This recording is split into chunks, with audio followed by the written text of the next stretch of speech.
Okay, so now we are live. So Dr. Martijn Bausch is, as I said before we started the live stream here, the research fellow at the Franz Rosenzweig Minerva Research Center at the Hebrew University of Jerusalem. And he has research interests in German idealism, phenomenology. His dissertation was on Schelling's philosophy of revelation. So he fits in here perfectly in our group here. And his current research is on the philosophy of love, if I understand correctly, the current research project that you're engaged in. So yeah, we're happy to have you here today. And the talk is autonomy, theonomy, and ontogamy in Schelling's philosophy of mythology. So thanks. Thank you very much, Greg, for the graceful introduction. I'm very happy to be here to bend ourselves over the thorny problem of myth. I'm particularly happy to see some people who have butted heads with the late Schelling before as well. It's good to see Fernando, whose work I know. I was very intrigued by Deborah's talk as well. Brian promises to give us some more, but also, of course, in a wider sense, figures like Cassirer and Blumenberg that I know very poorly, but want to understand much better. So I'm looking forward, above all, to having a bracing discussion about our themes in general, rather than merely my poor paper such as it is. However, that is the price one has to pay first. So let me begin.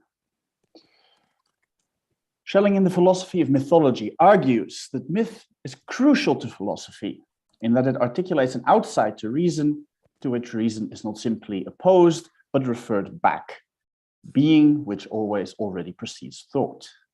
Myth is thus to be understood strictly on its own terms as an indelible unity of meaning and form, not as a rational core waiting to be exposed by the philosopher. And for this, Schelling, as we've seen before, employs the term tautegory. To understand myth as tautegory, we must take seriously the claim that myth expresses itself in a religious form of consciousness. Such a form of consciousness is by nature God-positing. We do not so much have consciousness of God, we as human beings essentially are this consciousness. And therefore, human consciousness is first and foremost not autonomous, it is theonomous, receiving its law from the divine over and against it, which it finds itself. But such theonomy, to the extent that it represents a brute heteronymous force to which we are submitted, is not simply the outcome of the philosophy of mythology, as Schelling sees it, it is more the problem to which it addresses itself.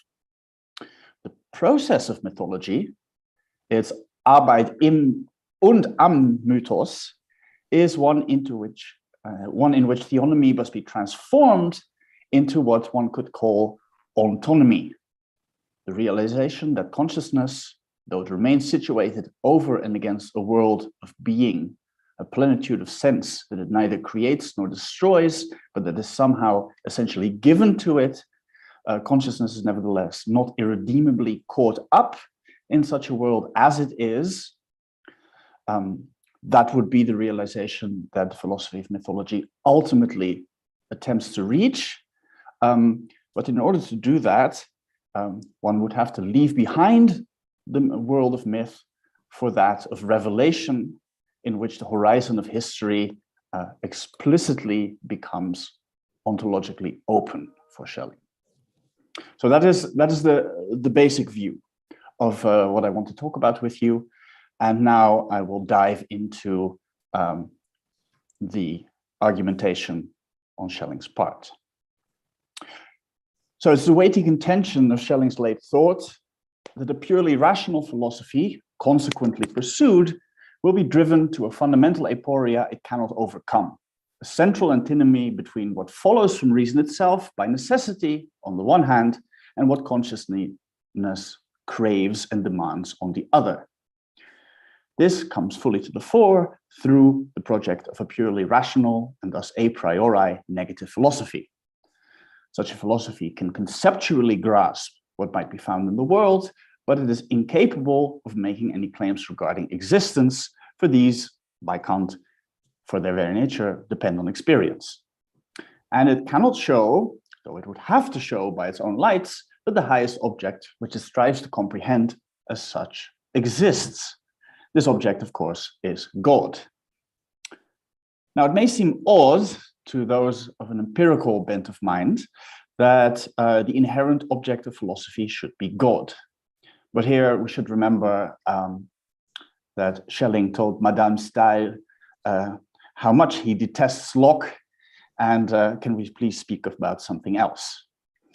So the claim is based on the notion that the philosophical account of what there is, in its most universal sense, is necessarily concerned with the whole of what makes up the world.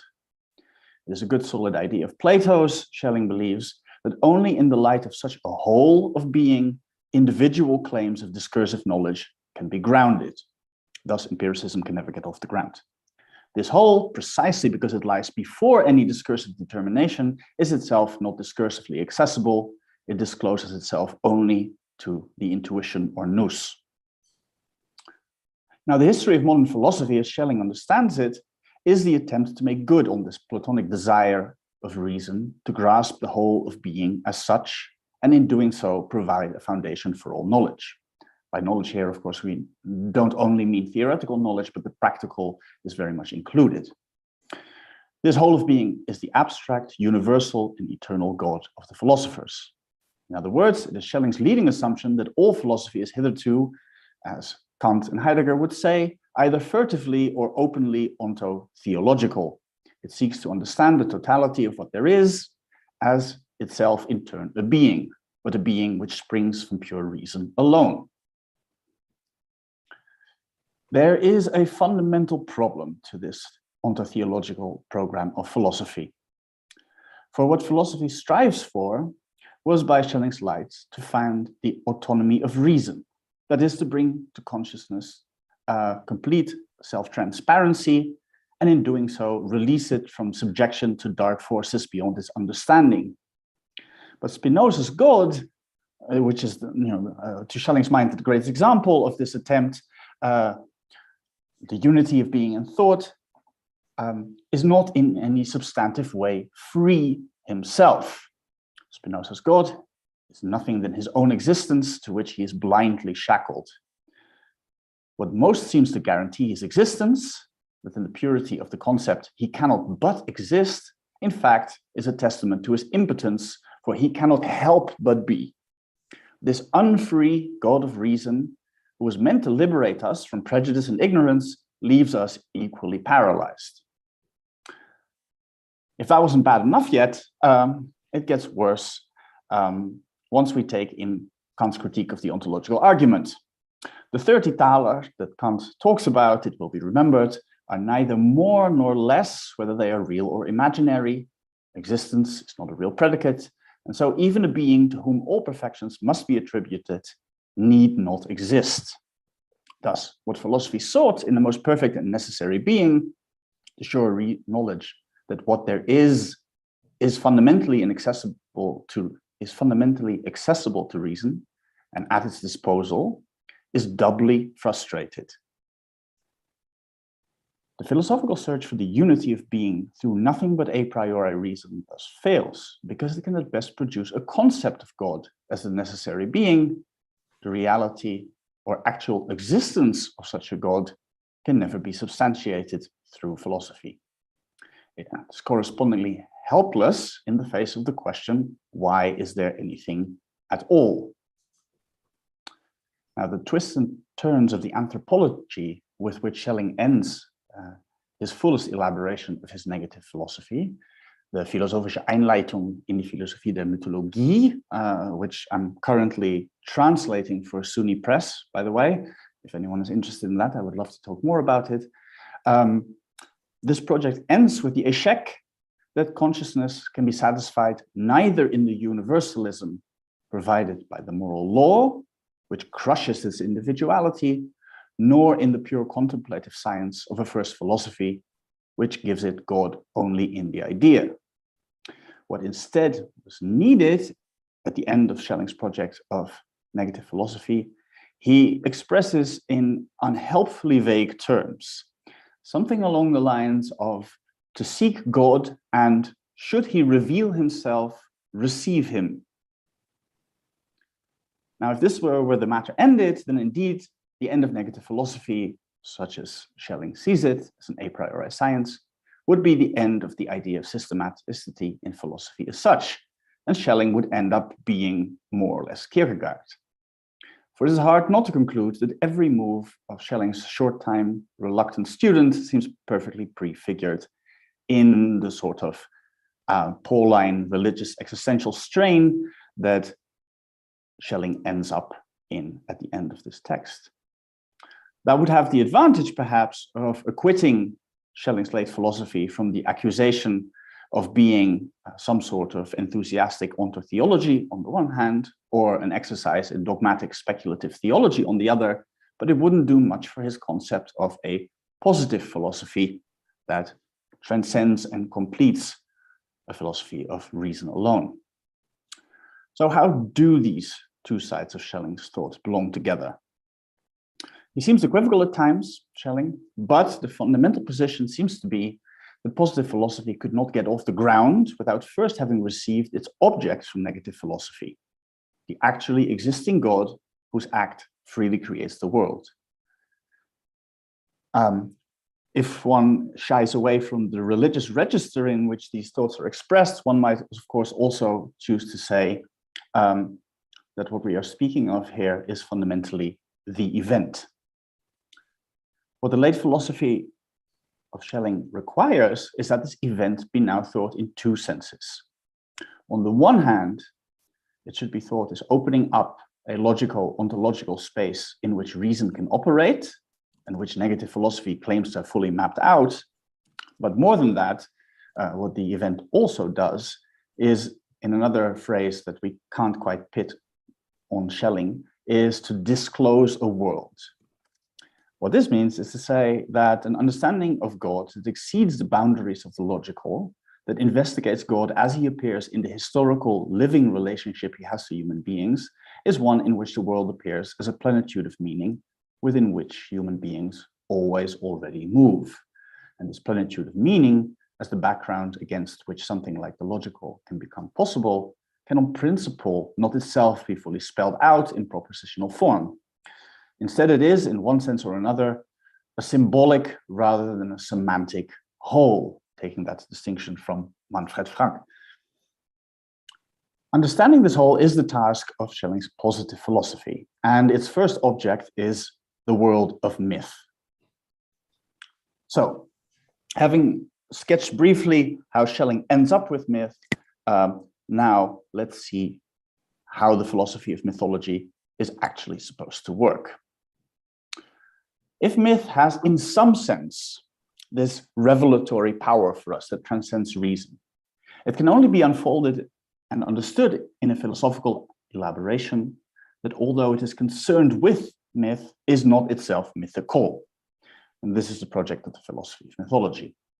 The question that we should have, with suspicious minds, is how someone like Schelling, whose rallying cry from the very beginning of his career as a thinker is that freedom is the alpha and omega of philosophy, can turn to the chaotic, swirling world of myth in which we are captive to forces beyond our ken and claim to be pursuing freedom exactly there.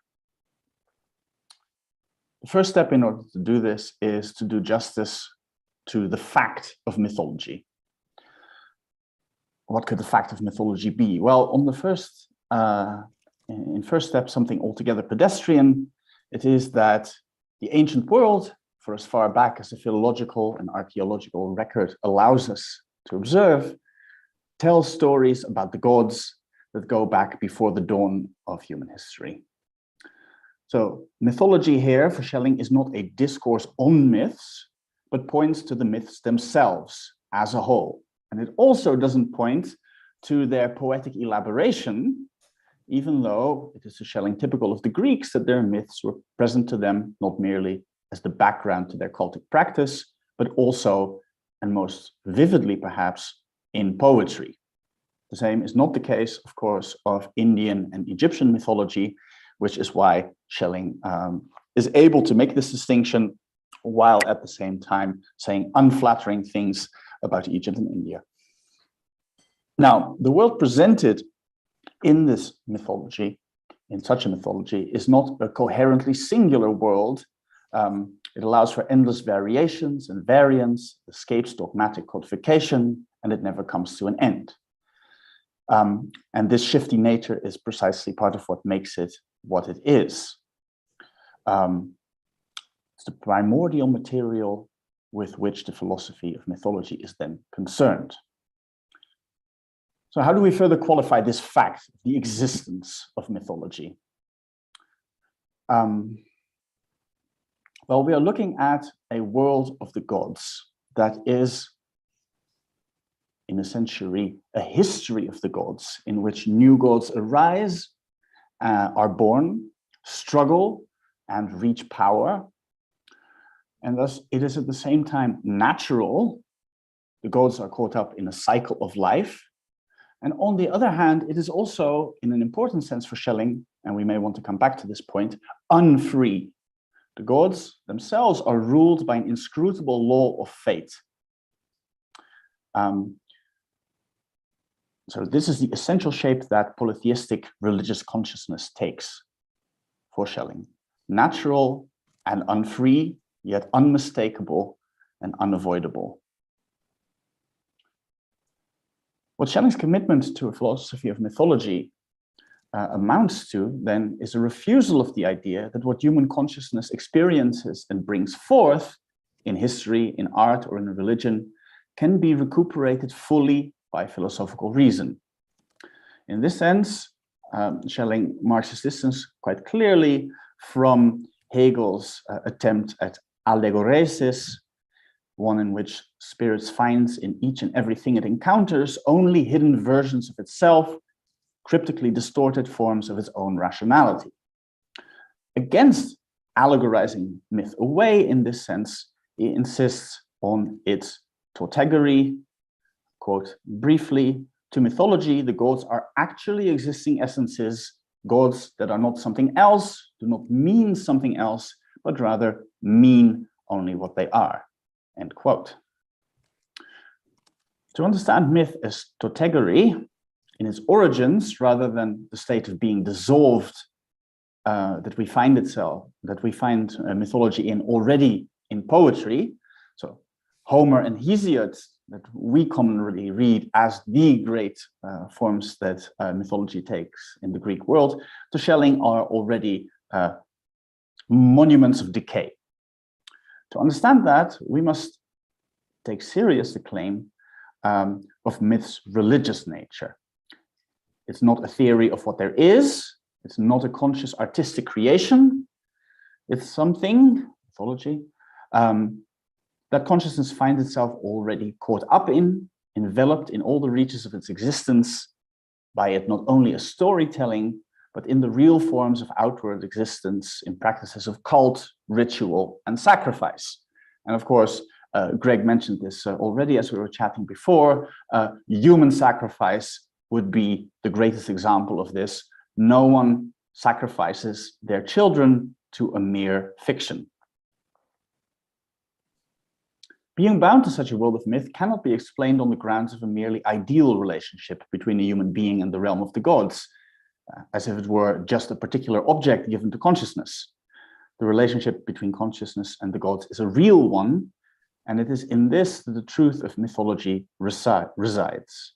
Notice here that real is, of course, not the merely naive sense that's in play here for Schelling, but the real and ideal as opposed in his philosophy. So you could say that Schelling therefore considers, but doesn't, call this awareness of the divine that mythology shows a divine revelation. In this sense, understood as a real relationship of God to human self-consciousness. In fact, of course, he receives the term revelation for Christianity. We will get to that. Now, Why should we, however, believe in the reality, however philosophically understood, of these gods? Schelling has two answers here. First of all, the force of myth over religious consciousness is real rather than ideal, in the sense that it's constitutive of it and cannot be simply shaken off by an individual act of the will. It is not a thought being entertained, not even a necessary and all-encompassing thought, but the background against which any conscious thoughts first become evaluable. Second, it's not clear that human consciousness could ever escape the religious constitutedness that characterizes it. In order to demonstrate such a possibility, it would have to be shown that the real relationship to the divine could be transformed without remainder into an ideal one. In other words, the fullness of meaning that consciousness finds itself amidst could be fully and rationally spelled out. Again, this would be the Hegelian point. Schelling instead offers a counter-thesis, which is that human consciousness is by its very nature God-positing. In other words, we don't have consciousness of God. As I said before, we are this consciousness. Positing then is not imagining or projecting or rationally asserting the existence of the divine. We are not talking about a Feuerbachian projection thesis here either, but it is the fact that consciousness is what it is in virtue of this constitutive relationship to the divine. To bring us back to terms of philosophy, consciousness, to Schelling, is first and foremost not autonomous. It is theonomous, constituted by and receiving its law from the divine, over and against which it finds itself. So an enduring philosophical attachment to myth is justified because reason is in fact not able by its own strength to overcome this captivity to the gods, not able to seize by itself the plenitude of sense with which myth opens up the world and to which we find ourselves referred back.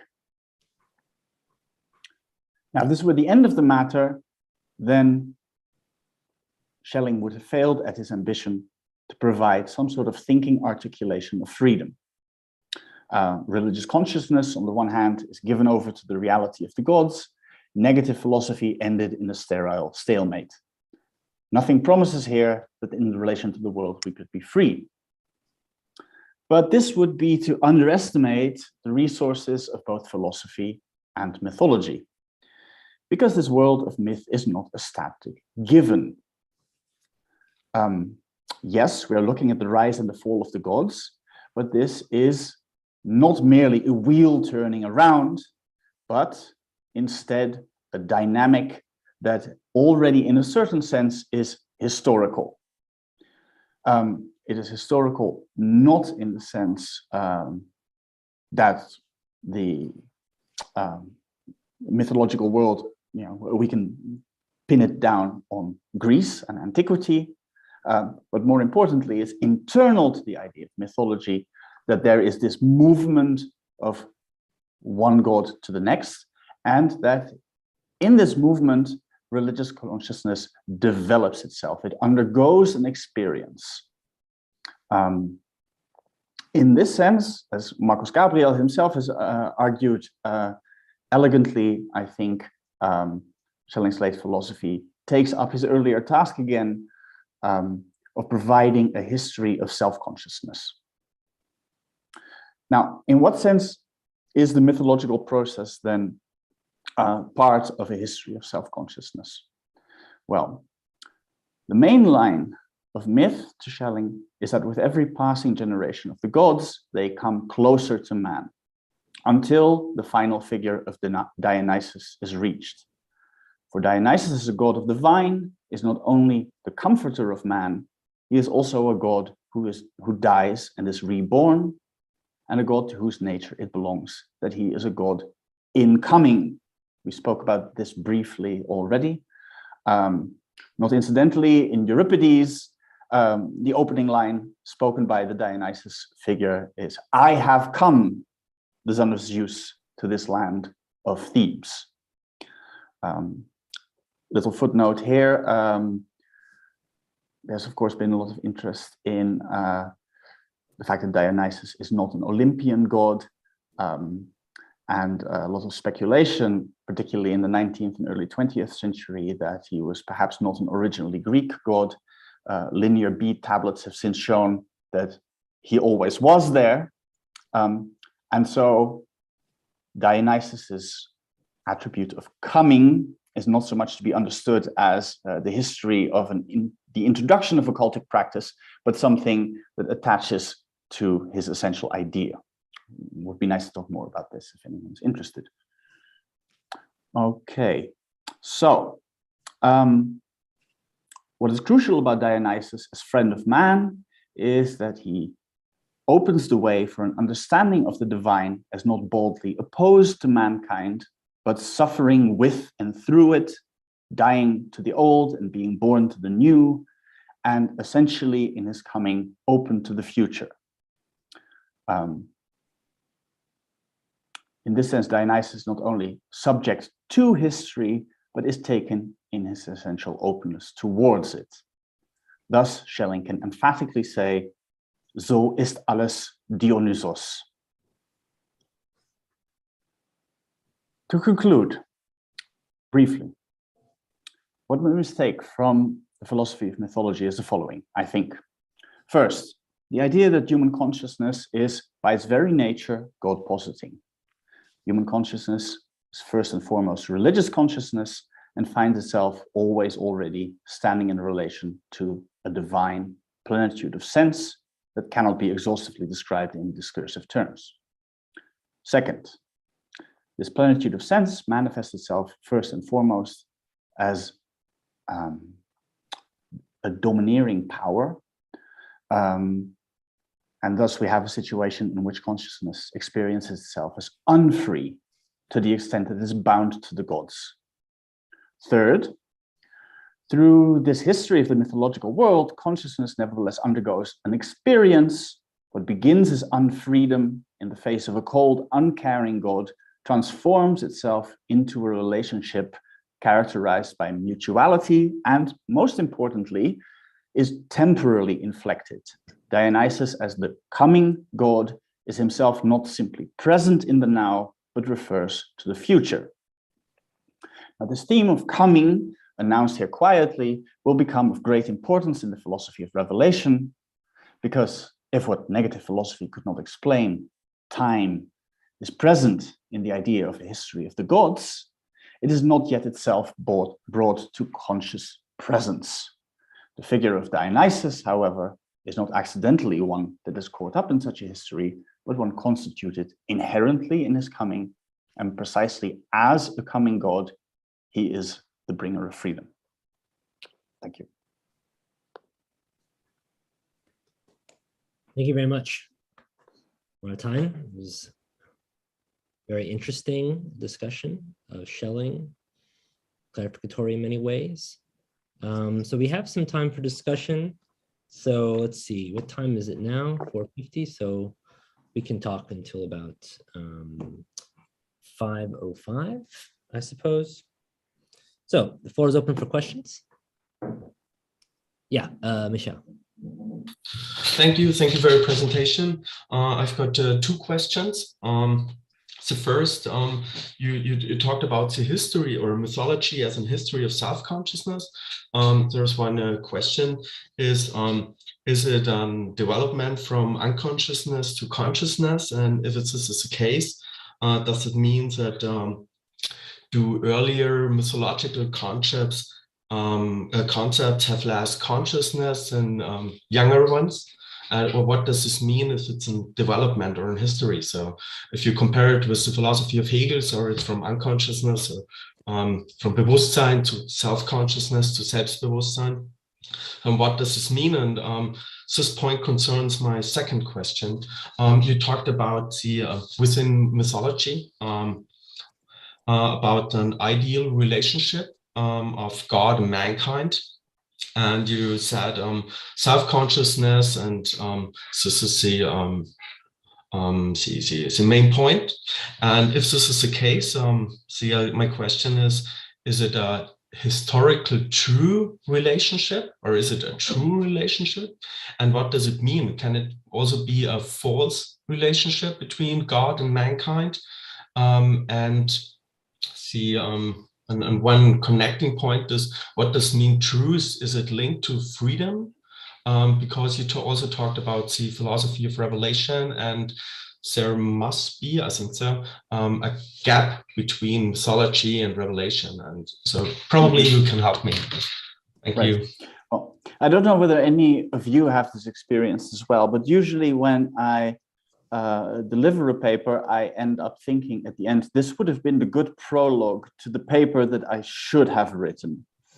And the paper that I should have written in this case would be less concerned with the philosophy of mythology itself, or with the general outline and justification for a project of positive philosophy as we find it in late Schelling, but more importantly, with the transition from mythology to revelation, and perhaps with the move that comes next, because Schelling, despite his manifest dislike of Hegel, very much likes to think in threes as well.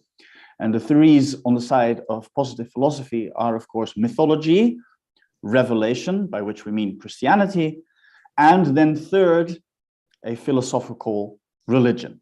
Now, everything depends on how these interact. So the important question for us to realize, that if we want to think about, is mythology something that has to do with self-consciousness, transparency, in what way?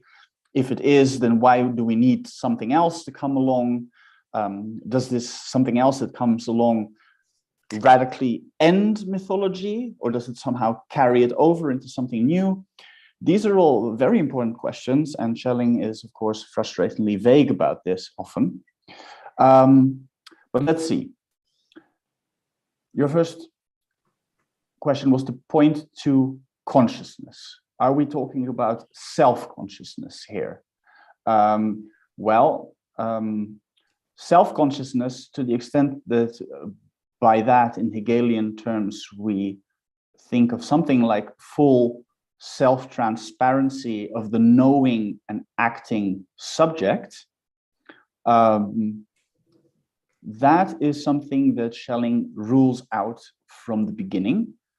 It cannot be that he is talking about. If that were the case, then the whole claims about tautegery and self-positing amount to nothing. So something else is going on. On the other hand, what about this need for revelation? I think the essential move from mythology to revelation is that here we get a picture that involves, on some level, human choice. The God of Christianity, let's just say, if we want to let go of Schelling a little bit more and think of this in broader terms as monotheism, requires a decision to adhere. No one chooses to believe or disbelieve in Zeus. He's just there. You may not like him. You may thumb your nose at him, but that is as far as it goes. Whereas the world of monotheism requires a decision. So there is a moment of the subjective that's taking up. But also, in the sense of an actual relation to the divine, as it's configured in monotheism, you get the sense that no longer the divine is simply opposed to the individual, nor domineering over mankind, but that there is something essentially relational going on. And what the philosophy of revelation then in turn is meant to show, that this, what is it that's being revealed? What is it that we know in this sort of relationship? It is something like the ontological openness of the horizon of history. That at least is how I choose to read it. And that is something that cannot be done within mythology itself. One reason it cannot be done within mythology itself is because mythology doesn't have a genuine concept of history. It is natural. What does that mean that it's natural? Well, it's a world that was always there and always keeps going on, but there is no trajectory in the way that you would get in the case where God creates the world, reveals himself to it, and ultimately wishes to redeem it. The theme of redemption of the world is here essential, and it's linked up with temporality for Schelling in all sorts of interesting ways that I shall not go into right now immediately. Maybe did that help, maybe Michael? Just one remark or one question. Yes, please. It's very important what you said, but two questions, short ones, I hope so. If you talk about the relationship from mythology and revelation, and it's only history is a difference, or is it not more important that if you recur to Jesus Christ, it's the ideal and real moment of the absolute that becomes reality? And because in the mythology, you don't have the link between reality and the ideal moment, I think so. And in Jesus Christ, both sides, the ideal and the real, are unified. So with the resurrection, so it's the God and the world is redeemed. So I think that's a main point. And the second is, what is with the concept of God or the understandings of God within mythology? Is it a false relationship, or is it also true? And how to handle with this? Right. So. Okay. So yes and no. This is the answer to every philosophical question. Yes, the gods of antiquity are somehow false gods, but they only seem so, appear so, in the light of revelation, right? And so this is a generational account that doesn't simply push aside mythology, but once it has culminated in the next step in revelation, the old appears as the untrue, or better yet, and put in more Schellingian terms, I think we should say that mythology becomes the ground upon which revelation rests. And much of the sort of questions that I'm interested in asking with the rest of you about the persistence of mythology, you know, whether there are the persistence of myth, whether there is such a thing, whether it's a good thing or a bad thing, how is it supposed to work? Schelling would try to answer somehow with this conceptual scheme, that, you know, the ground of mythology has to remain there, has to be the ground, because the whole draws its dynamic and energy from it, but in and of itself, it is false. As to historicity, I think we have too many different concepts of history on the table for us to understand each other. The danger is terrible that we just talk past one another. If you mean by your question historical, something along the lines of that Jesus Christ was supposedly actually born in Bethlehem and lived, you know, in known times, then of course, you know, Schelling is not a fundamentalist evangelical. So the historical facts, in the sense that we usually talk about history, are not of interest to him primarily. It is crucial that this takes place in time as we recount it to each other, that this is not somewhere in a galaxy far, far away, as some would say, but actually on the streets of dusty old Jerusalem that we can go and see with our own eyes. That does make an absolute difference to Schelling, yes. Okay, good questions, good discussion. Other questions? So I'll take the opportunity to ask a follow-up question. I spent a good bit of time reading Schelling's lectures on what is translated as the grounding of positive philosophy recently. And of course, also the philosophy of mythology, especially because of my interest in its connection to Cassirer, who also read Schelling, not always very carefully, I think, but he did read him. I want much more carefully in any event than you would expect a neo-Kantian to do. exactly. But I only yeah. picked up the philosophy of symbolic Yeah. form recently, Yeah. but Yeah. you can see very Yeah. clearly how he goes through Schelling with a fine comb. Yeah, he is one of the great virtues of Kusira is his charitable, one that he reads widely, very widely, and two that reads very charitably, and that's something that we in principle can learn as scholars, I think. Anyway, so my critique and praise of Kusira there. No, but I wanted to ask you about God positing consciousness, and more about the meaning of God positing consciousness. And you emphasized it a lot that we are God positing consciousness, and I followed this. But in a little bit of reading of secondary lit, I've noticed that sometimes people will speak about this as the human being determining or forming existence as divine, meaning that they'll read it as, even if it's an unconscious one in the case of mythology, that that existence is formed into a divine existence through God positing consciousness. And then sometimes there's a reading where in the late Schelling, and not talking about the earlier one, right, that the God positing consciousness is revealing,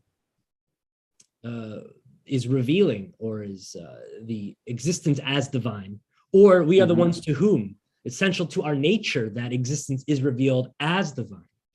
And so I wanted to ask you how you understand this relation of human to God. Is mythology and then revelation and Christianity and this progressive revelation of existence as divine and ourselves as God positive consciousness, a progressive revelation of existence as divine, one in many in the Holy Trinity and all this, or is it all or to be understood as the progressive determination or formation of existence as divine? I hope that makes sense what I'm asking. Yeah, no, it does. It's a very, this is the question in a way. Yeah. And it's one that must be handled very delicately because it's tremendously easy to give the false impression. So the horns of the dilemma that I want to avoid are, on the one hand, the Feuerbachian projection thesis, that's cool. Where the gods are nothing what we come up with. Of course, we come up with the wrong things, and so we end up with bloodshed. But if we do a better job, then we can avoid that. We see it's man we've been talking about all the time, after all. That presupposes the ability of the human being to avail itself of an autonomy that Schelling does not think we have. There's always an over against which. Okay. On the other hand, then, how do we understand this over and against which? And here, I think that we just have to take very seriously Schelling's assertion that not only is mythology ultimately false, but revelation is also over. That is to say, Schelling sounds an awful lot like an Orthodox Christian often, and yet the whole point is that whatever revelation might have had to say historically is now also done. Why is it done? Well, because the ultimate lesson has become clear. What is the ultimate lesson? That there is such a thing as an openness towards history, within which we move towards something like the possibility of the kingdom of God on earth. Is very much a realization of the Kantian idea already, and Schelling's favorite quotation is, of course, 1 Corinthians 15:28, about God becoming all in all. That means God is not over and against man. God is also not to be conceived somehow as a projection of man, but this is the state to which everything must progress. Now, one big question here is, of course, is Schelling in this sense eschatological or messianic? For those of you not familiar with the way this distinction is sometimes used, an eschatology would somehow seem to promise that there's going to be an actual end state produced in the world, whereas the messianic would be a promise that keeps receding forever. In this sense, you could say someone like Derrida is a resolutely messianic thinker, and he refuses to see the actual realization of the good as the kingdom of God on earth as a genuine possibility that is to be strived for directly. Yeah, Schelling makes different sounds. Hard to pin him down, but I would argue that for us to make sense of his philosophy of time in particular, in which God is essentially the one who says, I will be who I will be, translation of the Tetragrammaton, we would have to think of this as a messianic movement. Thanks a lot. Thanks. We could keep going for this, but we have to kind of wrap it up. Jesper, do you have a question we could discuss in 5 minutes? No, sorry. No, but please ask it anyway. Yeah. Okay, no, a comment. Okay, then maybe I will just stick to the comment then of that, of course. And I think that is very interesting in Schelling and also in Kierkegaard, that both of them say that they raise the worry that maybe we do not know what Christianity is. Maybe we don't know it, and as such, you cannot investigate it as an object fully in its full form because we simply do not know. So what we are pursuing, we actually don't know as human beings, right? And my question was just how do we then approach myth? It was also the question yesterday, right? Should we simply stop talking and listening? This is some form, right?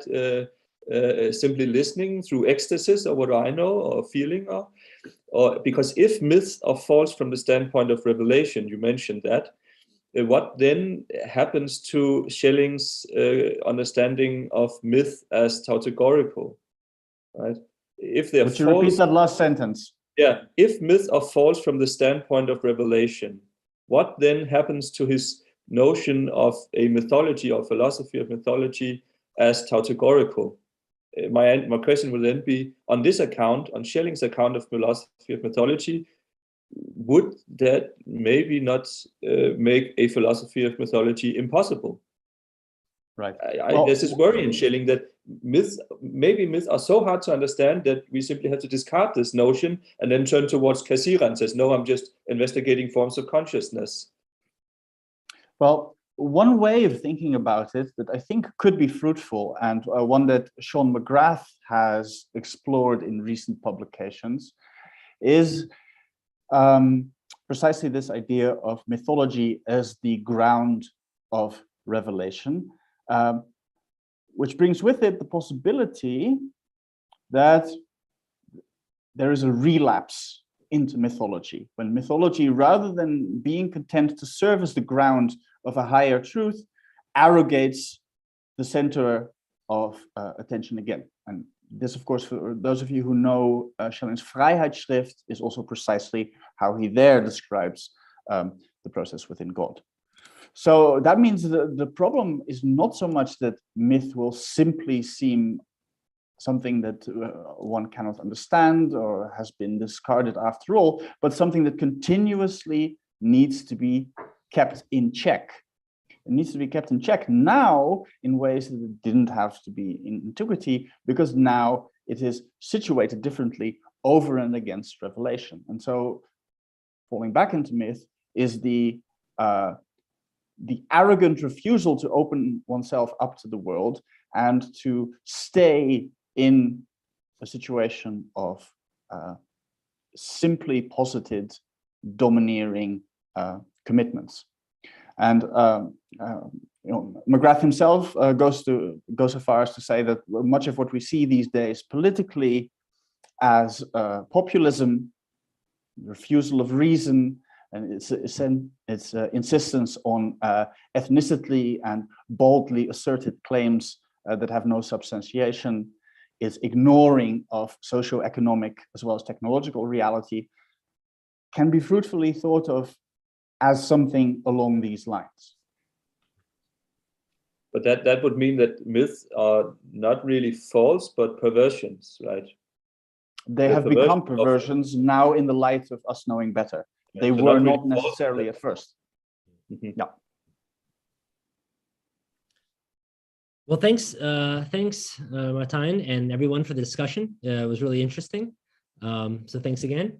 And I think we'll take a short break and we'll come back at 5:20 to hear Sakura Yahata's talk. Okay, so we'll see you all in 10 minutes. Thanks again.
Okay, so we are back now.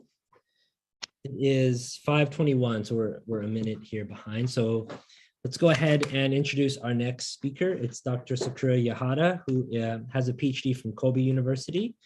Right now, she's a postdoctoral research associate at Kobe University, Japan, and is also an academic visitor at the Royal Holloway University.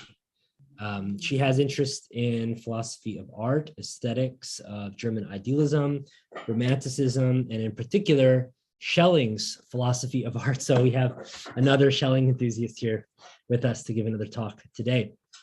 The title of her talk is Schelling's Perspective on Oriental Mythology in the Philosophy of Art. So, floor is yours.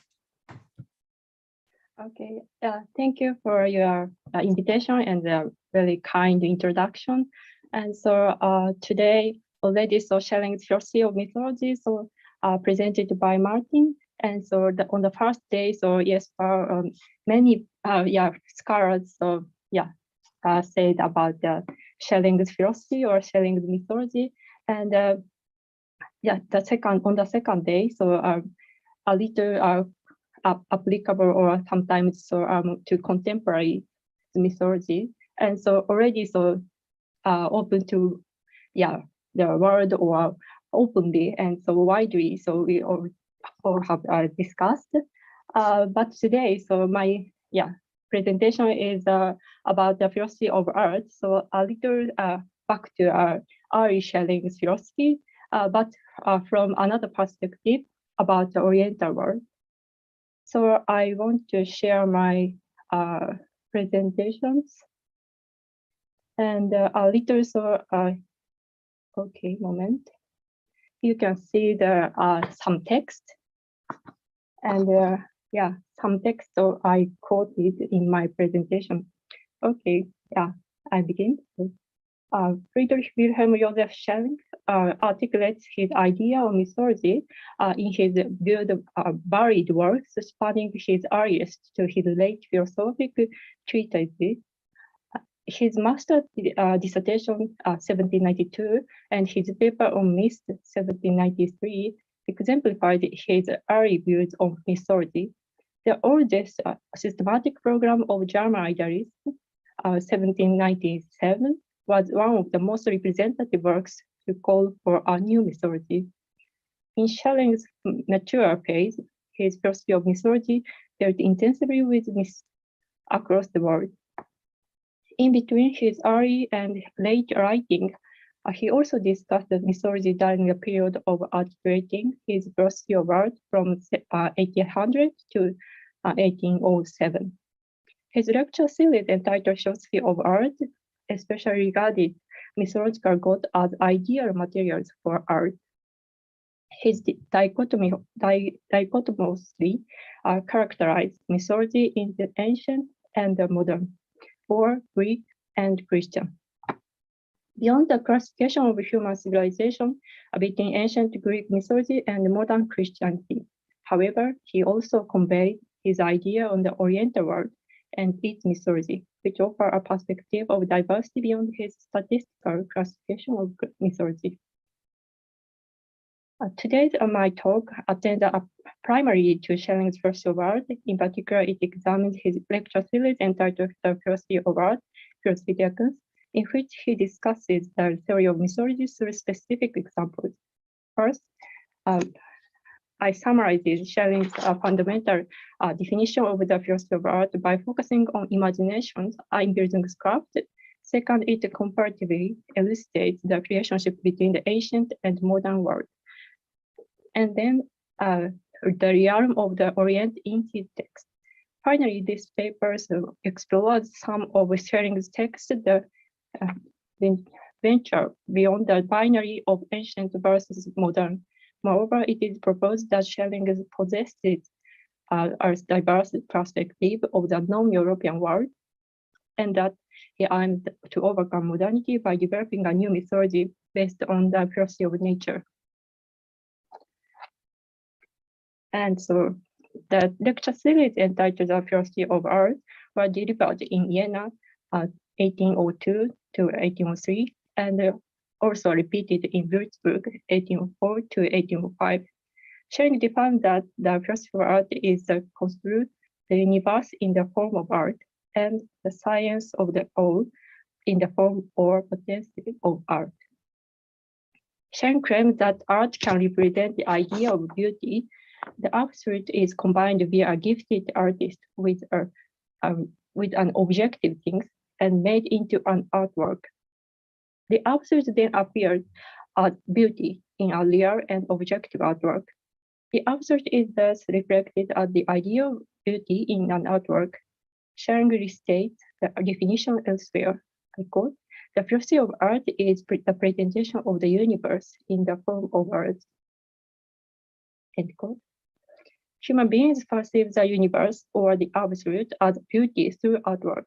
Through this definition, Schelling distinguishes genres of art. God is objectively present in artwork, that is, in the reflected world. God is presented in different arts that God actively produces. Therefore, God is the immediate cause of all art. In other words, God is the source of the ideas. According to Schelling, reason is the ability of the absolute, and human beings command the ability to equally intuit gods and ideas. Schelling defined the idea as follows. Particular things to the extent they are absolute in that particular, and that to the extent they are particular are simultaneously universes, are called ideas. For Schelling, ideas denote the synthesis of the universal and the particular, and the God represented the synthesis of the universal and the particular in the real. Mythologies, which can also be described as poetic narratives for the gods, frequently display the gods as an exemplification of ideas in the real. In Schelling's words, God, the entirety of the poetic renderings of the gods by acquiring complete objectivity or independent poetic existence is mythology. Schelling labeled mythology the material, Stoff of art. Mythology is a necessary condition and first material of all art. The power to inform the universal into the particular, enlighten the infinite to the infinite, integrate the opposition, and create a product is called the imagination. For Schelling, the imagination means the power of mutual informing into unity in Einbildungs, upon which all creation really is based, and the power of individuation, that is the real creative power. All creation is grounded in the divine imagination, upon which all creation is actually based. According to his philosophy of identity, God is understood as the principle of absolute unification of the real and ideal, the amalgamation of the ideal into the real. Schelling added another concept of fantasy to this definition of imagination.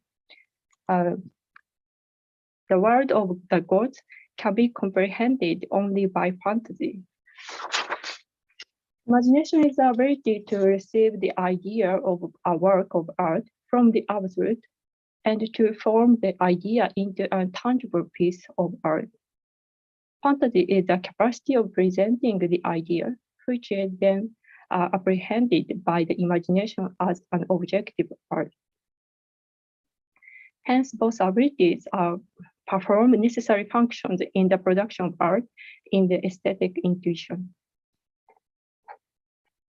Related to the imagination, Schelling argued that three modes of representation, namely schematism, allegory, and symbol. Schelling defined schematism as the representation in which the universal means the particular, or in which the particular is intuited through the universal.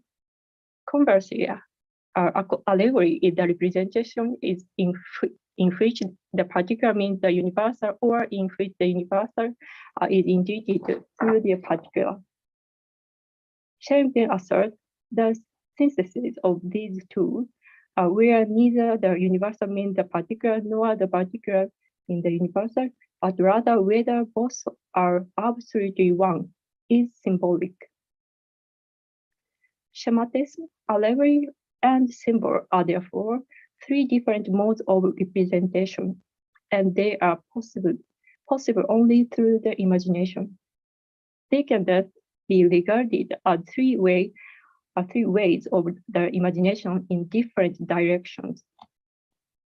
The idea is presented in the artwork through these processes, schematic and allegorical, that synthesize the idea and image. A symbol is a higher synthesis between schematic and allegory. The general does not mean the particular for a symbol, and the particular does not signify the general. Meaning and being are identical into a symbol. Schelling described another characteristic of the symbol as follows: representation of the absolute with absolute indifference of the universal and the particular within the particular is possible only symbolically. This representation is only art, and the universal content of this representation is a mythology. So we can discover two syntheses within the presentation of a symbol. The first is the synthesis of the absolute indifference of the universal and the particular, and the second synthesis denotes the absolute indifference of the representation of the absolute in the particular. The representation of a symbol is such that human beings cannot separate the meaning from image built. The meaning of symbol is always simultaneously allowed to be perceived through it. The symbol binds the universal with the particular, connects to the real image, and thus it can be termed symbol or meaning zin and image build. According to philosophy of art, ancient Greek mythological gods were symbols of idea, which were regarded as the highest achievement of every art form. Schelling arranged the differences between the ancient and the modern, and between Greek mythology and Christianity. Nature formed the central features of ancient Greek mythology, that the mythology of the ancient Greeks is vested in the real side of earth. Schelling described the ancient Greece as polytheistic. Many different gods embodied ideas. Schelling thus deemed the Greek gods as symbols. He described a symbol as the indifference between the universal and particular. A myth becomes the absolute as indifference of universal and the particular within the particular. Schelling also suggests the Greek art represented the god through figures. So want to imagine the examples of Greek art or antique sculptures in which a Greek mythological god is expressed in stone. For example, a statue of Minerva as a symbol of wisdom. Gods were represented in the literary art too. Schelling considered Homer's Iliad and Odyssey to be folk works as an ideal unity. For Schelling, the genres of drama, particularly tragedy, prevailed over the literary arts. Further, Schelling asserted that tragedy denoted the characteristic genres of the Greeks. Greek tragedy could represent the indifference between the universal and the particular through the heroic image. For example, Egypt becomes a symbol of the idea beyond contradiction. Destiny and freedom are unified through his final decisive action. In this manner, Greek tragedy can represent the indifference between the real and idea as symbolic. The modern age stands in contrast with the ancient in many respects. One of the clearest examples is Christianity. For Schelling, the ideal spirit becomes more dominant in the modern age. In contrast with the pluralistic gods in ancient polytheism, Christ or Maria represent a single person as a symbolic being in Christianity. Christ or Maria are revealed a miracle through practices such as the transfiguration. In Christianity, history is generally elevated over nature rather than the symbol that predominate in the ancient world.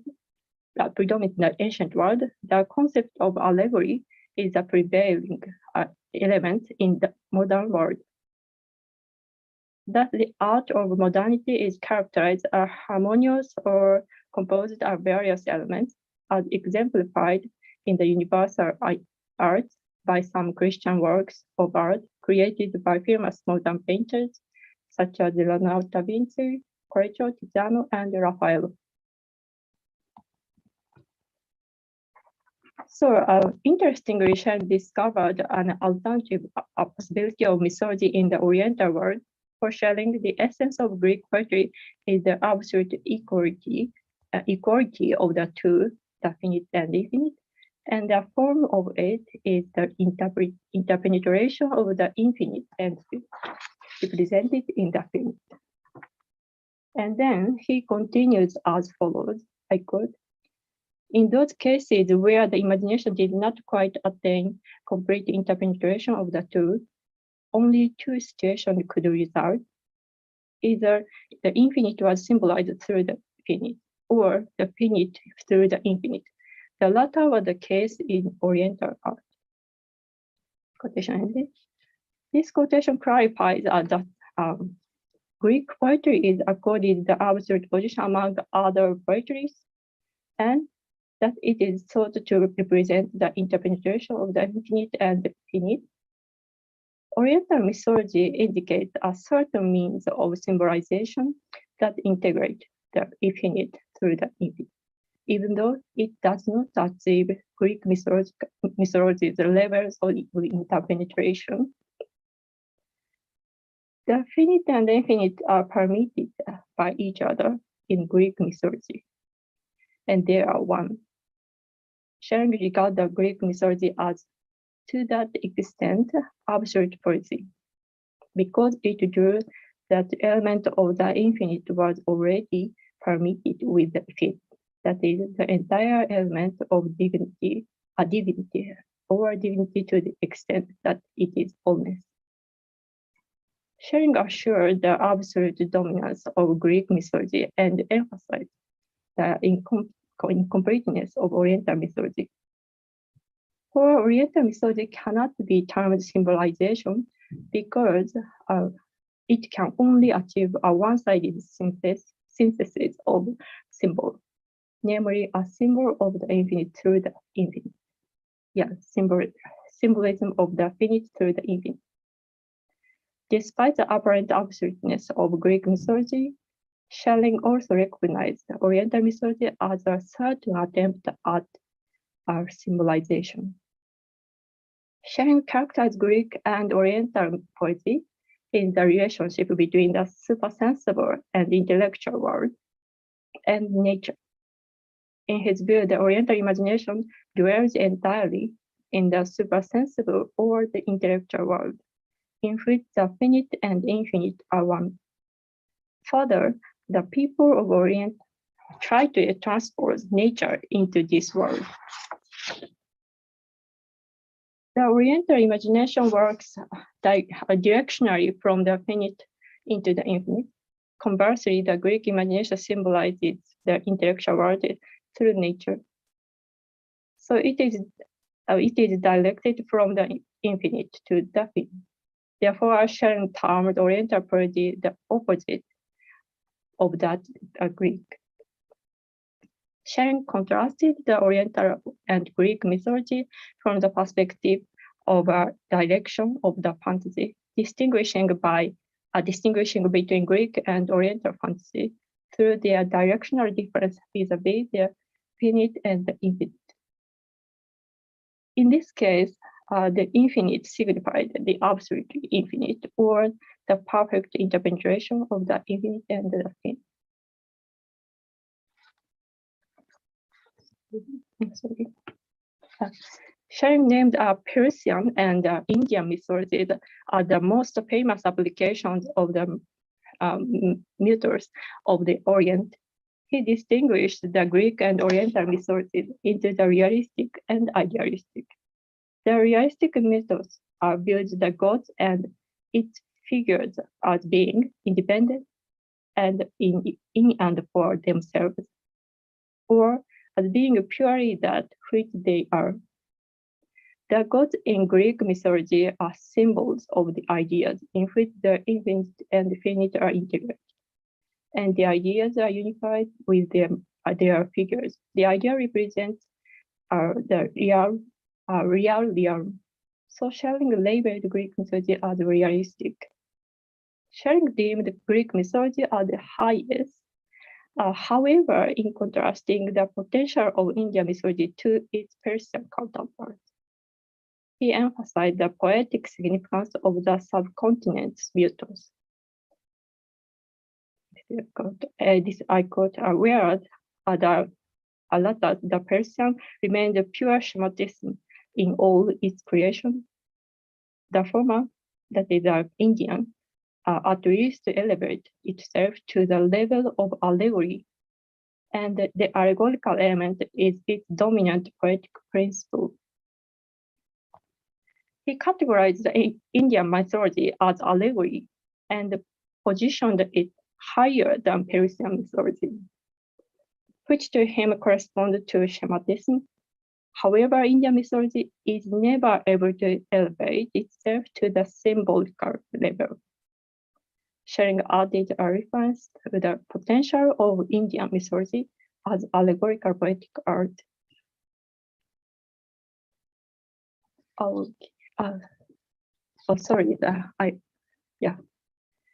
And a little more about the Indian mythology as allegory, I talk about it. Schelling referred to the specific examples of Oriental mythology, such as the Indian myth of Shakuntala and Gita Govinda. I focused on the Gita Govinda today. It is a lyrical poem that was written in Sanskrit by Jayadeva in the 12th century. It was translated from Sanskrit to English and then to German 1802. Schelling and his contemporaries could therefore have read the book. The Gita Govinda is themed on the divine lovers, Radha and Krishna, and is the earliest known poem. Krishna often changes his mind, and Radha suffers from jealousy, sorrow, and anger. Finally, Krishna returns to Radha, and the story ends. Schelling clearly focused on Gita Govinda as a work comparable to the poetry of his contemporary period. Schelling referred to Gita Govinda in his letters to August Wilhelm Schlegel, stating that he regarded the Indian poem to be equivalent to Christian Wilhelm von Schutz's contemporary dramatic poem Lacrimas, 1803. Schutz's Lacrimas was renowned among contemporary philosophers, including Goethe, Zollner, and Schlegel, before August Wilhelm Schlegel edited and published as Lacrimas and Schauspiel in 1803. The most significant facet of Indian poems for Schelling was their allegorical character. He did not view the subject of the Indian myths, such as God Krishna, as symbols, because symbols were unified, finite, and infinite beings. Thus, the work of Indian mythology could not be deemed symbolic works of the absolute. He admitted that they were allegorical, but in a limited sense. Although these works, at least as a whole, are not allegorical, they are constructed initially quite in the spirit of allegory. It is clear that Schelling did not consider the Indian myths as allegorical, but rather their construction is to be based on the allegorical spirit. It has been defined above the allegory is the representation in which the particular means the universal. Based on this definition, Indian mythology incorporates, Schelling incorporates the allegorical construction in which the universal is intuited through the particular. Schelling added the character of a plant organism in explaining such an allegorical construction. I quote, one can best comprehend the spirit of their religion, custom, and policy by referring to the plant organism as their basic model. Schelling's philosophy of nature described the universe as an all-encompassing process that incorporated all matter to all organisms, including humans.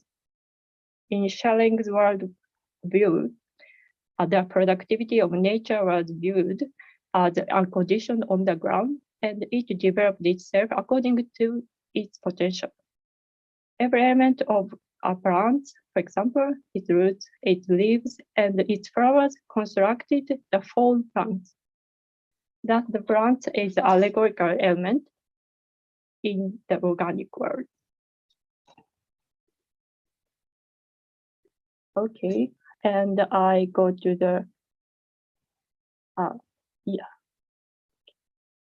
Oh, sorry.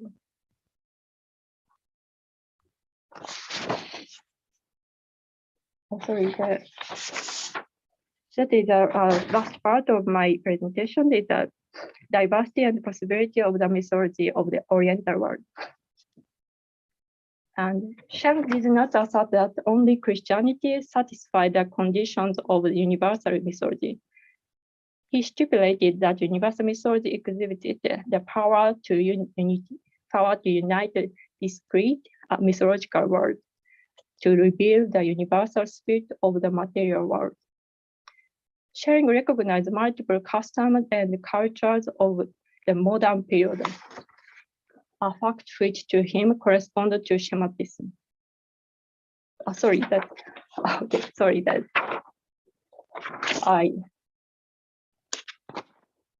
read another sentence, sorry.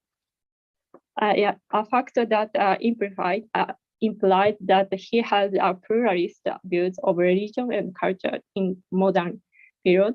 And of course, he considered Christianity to form a part of the universal spirit. However, he did not regard Christianity as the absolute religion or mythology of the modern age. I can say, all things of historical poetry were to be included in the entire history of humanity. For Schelling, the mythology of Christianity in the thought of the world spirit, Weltgeist, is always merely a part of the larger whole this spirit that is preparing. He further eliminated this inclusive relationship. We can see from this that Christianity will first be within the larger whole, of which it is then a part that Christianity can function again as universally valid poetic material. From Schelling's perspective, Christianity would become the past in the larger project of the spirit of world. Christianity was merely a part of the whole. Yes, and this is the last part of my presentation. Schelling sought a new mythology that could reintegrate nature into the modern age and believed that the possibility of a future mythology and symbolism might be found in higher speculative physics. Schelling foresaw the possibility of a new mythology, a new philosophy of nature called speculative physics, referring to beliefs in the secret power of nature in the East. I quote, "In the Orient, people generally accepted the existence of mysterious forces in stones and plants. This belief, like art of medicine, came to Europe with the arrow. This applies equally to the use of the talisman and amulet, with which people in the Orient have protected themselves since the earliest time against the poisonous snake and evil spirits. Many of the mythological views of the animal world were not unique to the modernity. End quote. Schelling regarded the acceptance of the mysterious force of nature as a unique characteristic in the East. The theme of nature's potency interested Schelling from the early years. Schelling believed that the modern period would have to overcome certain complex difficulties. Schelling thought that humanity should establish its connection to nature and suggested that Eastern viewpoint could offer a resource. The line quoted above suggests that Schelling's philosophy could accommodate the Eastern perspective and the non-Eastern or non-European world in general. In so doing, Schelling hoped to generate a new mythology that would supersede the modern world. As a conclusion, Schelling made gestures not only toward Greek and Christian mythologies, but also toward Oriental mythology, particularly so. He emphasized Indian myths as comparable to the Greek. And Schelling's perspective was not limited to Europe, I read. And this broad perspective revealed to him the different possibilities from Christianity represented by the Oriental world. He thought the Eastern ideas represented the potential of the evolution of a new philosophy of nature as speculative physics. For Schelling, mythology denoted a critique of modernity as denoted by his contemporary world. Thus, he searched for an alternative new mythology.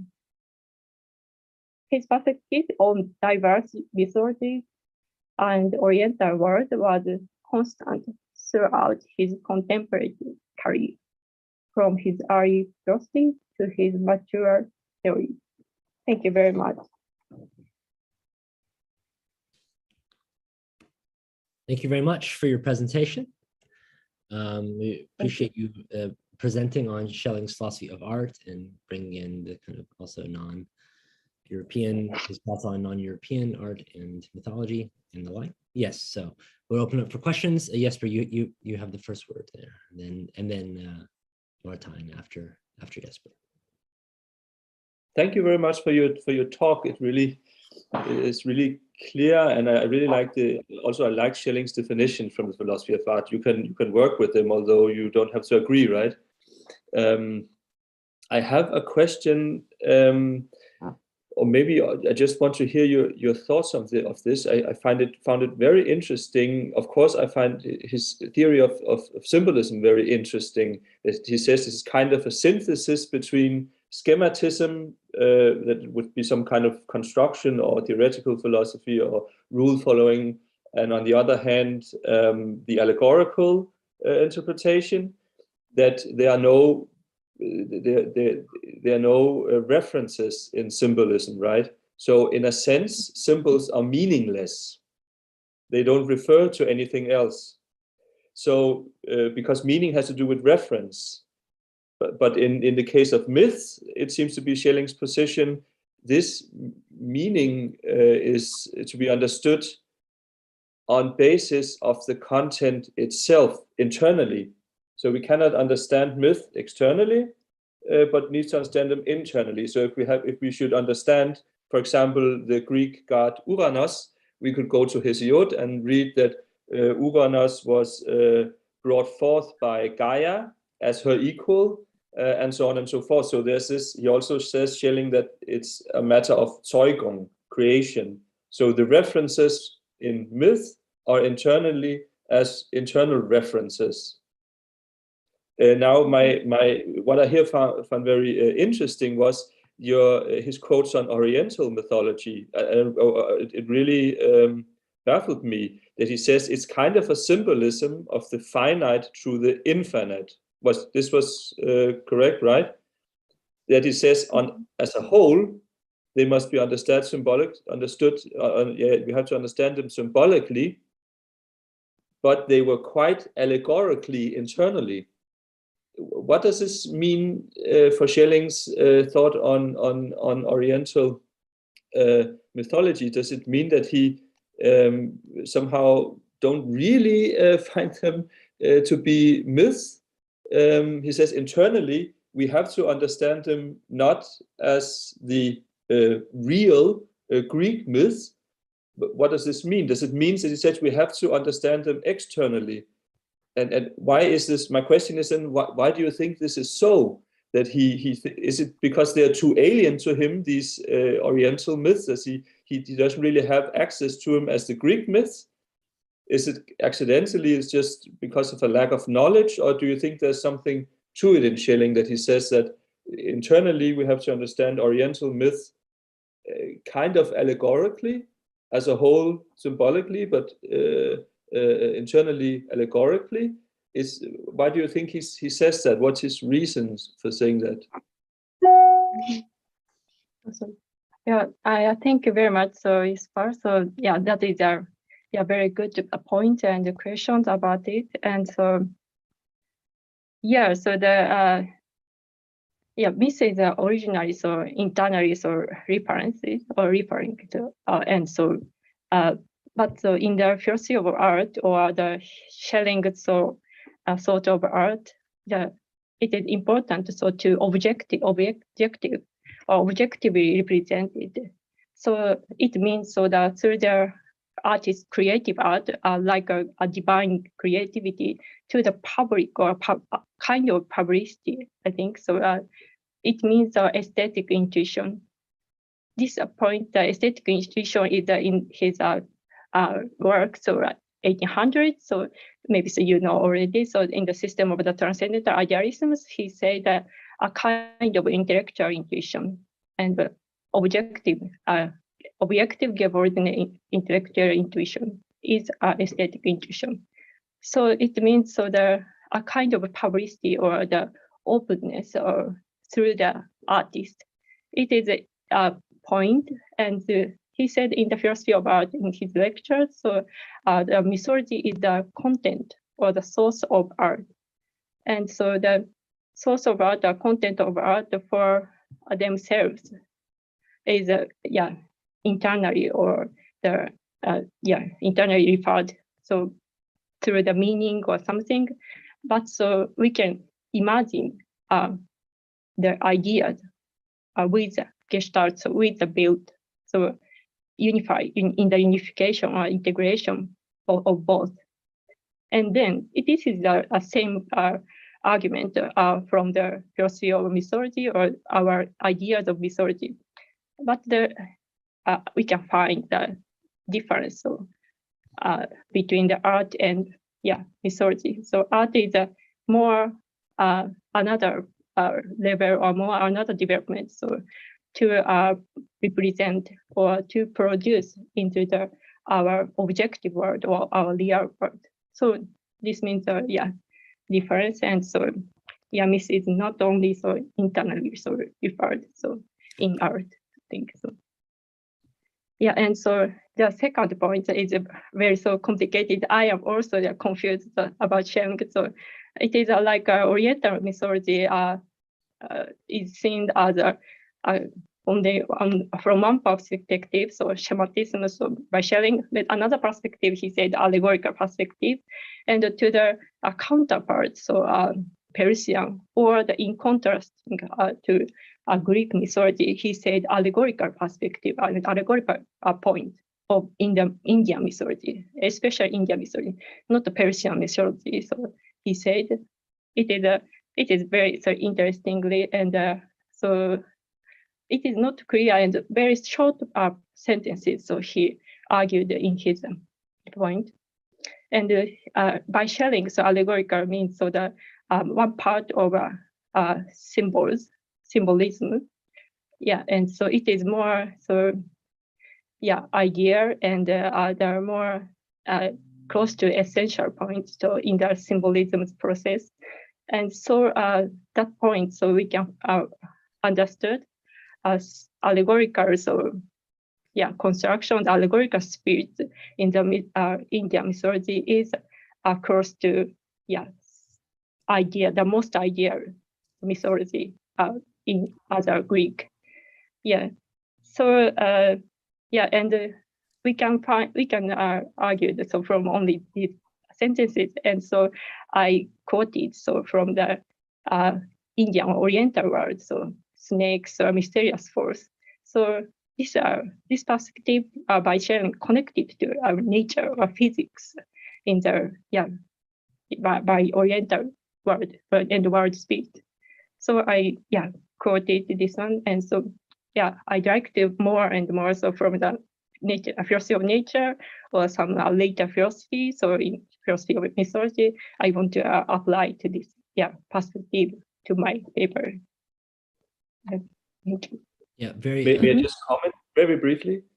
I thought that, I thought that this quotation that Oriental mythology was symbolism of the finite through the infinite. This would be his contrary to what he says himself, his definition, or come very close to his definition of schematism, right?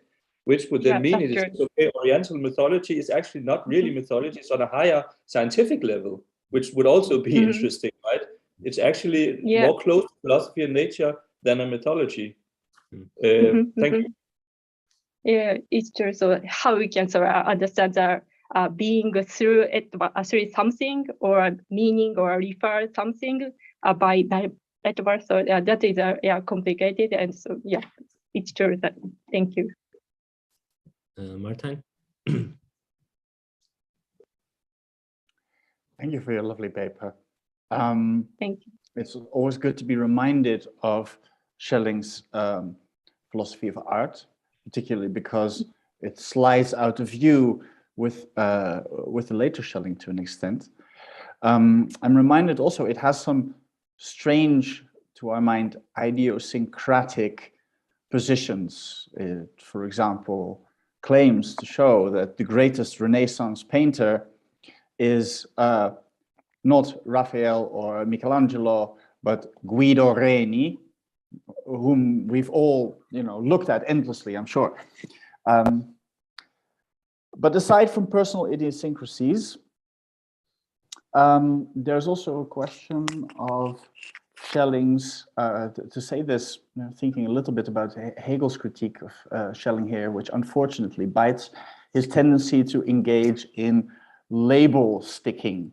So taking opposed concepts and running through different permutations. You could see this in the philosophy of nature in a not very convincing way. And to my mind, this has a danger of happening in the philosophy of art as well. It's all about the real and the ideal and the preponderance of the one over the other. And then, the actual artwork threatens to become no more than an occasion for Schelling to play this game with his own categories. I say that with pain in my heart as someone who's spent much time with Schelling, but it's a fear.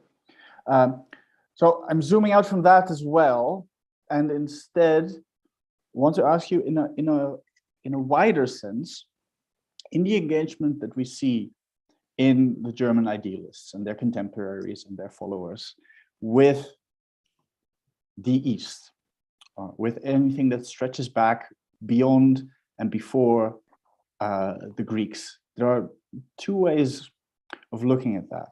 On the one hand, you can say, well, it's good that the European spirit is opening itself up to the world at large, taking works of poetic or philosophical value and incorporating them in the narrative, and taking them seriously enough also to argue with them, not simply just venerating them as monuments. On the other hand, you can also say that these accounts almost invariably end up becoming some sort of version of the story of translatio imperium, by which the East may have come up with something original at the beginning, but they never got beyond the beginnings, and so the East is the past, and the light moves towards the West and stays there. In other words, this inclusion of the Orient is the kiss of death, more than anything else. And this sort of trend continues even in someone in the 20th century, like Franz Rosenzweig, on whom I'm working now, in whose philosophy India and China only feature as negative foils for what Greek mythology got right. And then in the second part, where he talks about monotheism, Islam becomes the great example of how not to do monotheism, unlike Christianity and Judaism, which have something going for them. So between these two alternatives that I've sketched, between, inclusion is good, discussion, integration, taking something serious, and on the one hand, well, this is all nice on the level of gesture, but it only serves to shore up a predetermined sort of imperialist position. Where do you find yourself between these two alternatives when you think about Schelling's philosophy of art? Okay, yeah, thank you very much. So this is a very critical point in my paper, and so yeah, the alternative or possibility. So I said in my paper is I think so. By Schelling himself, so a little confused in this text or not. So this is my first impression, because he already we argued so the very complex or complicated argument. So a perspective of schematism and another perspective from allegory. And Indian mythology is highly appreciated. So why not? So I focused on his appreciation, and this is a very interesting point. Is comparing with a contemporary poem. So that is a Wilhelm Schutz, Lachrymos, and it is a kind of a drama, and so. This connection is very interesting because of the Indian mythology, a kind of mythology is comparable to contemporary poem or contemporary art.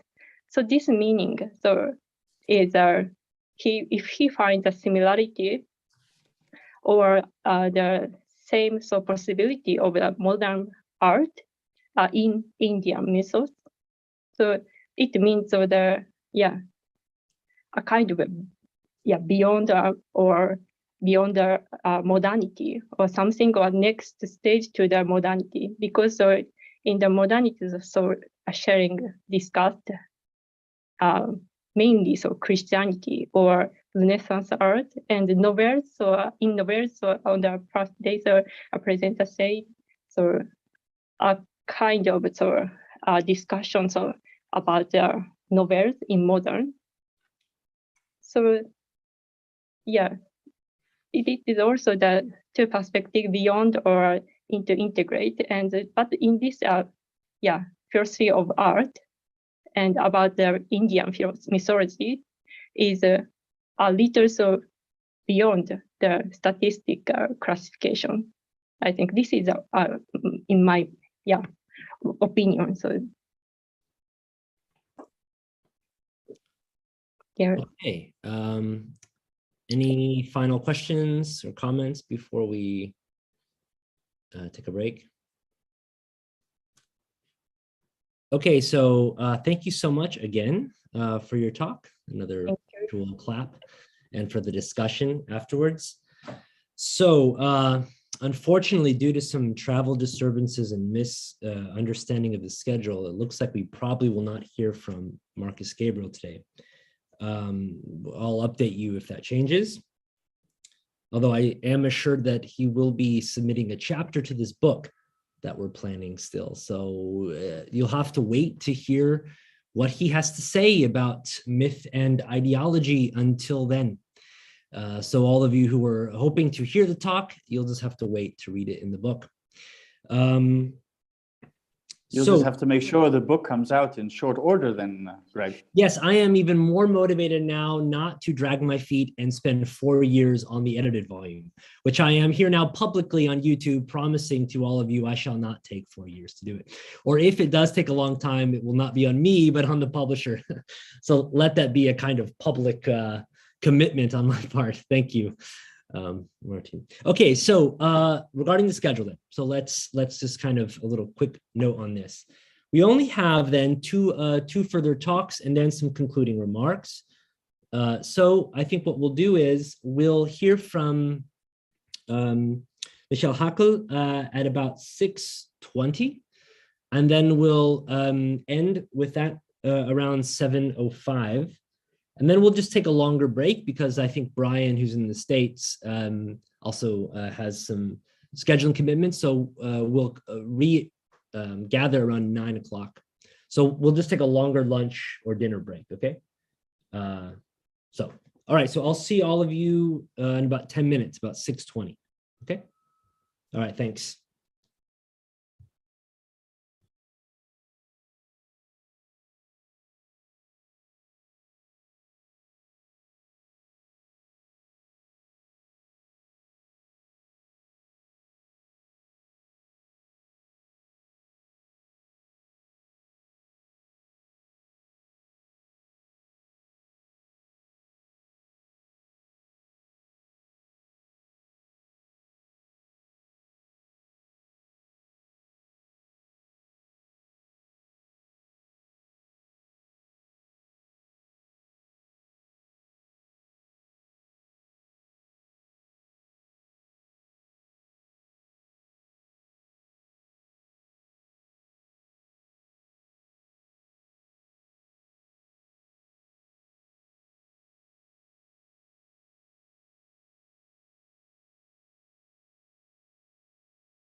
Okay, so I think we are back now for another talk. Our next speaker is Dr. Michael Hackel, and just briefly, since 2019, he's been a research fellow at the Berlin Brandenburg Academy of Sciences and Humanities, and I think since 2021, research fellow at University of Wien. Yeah.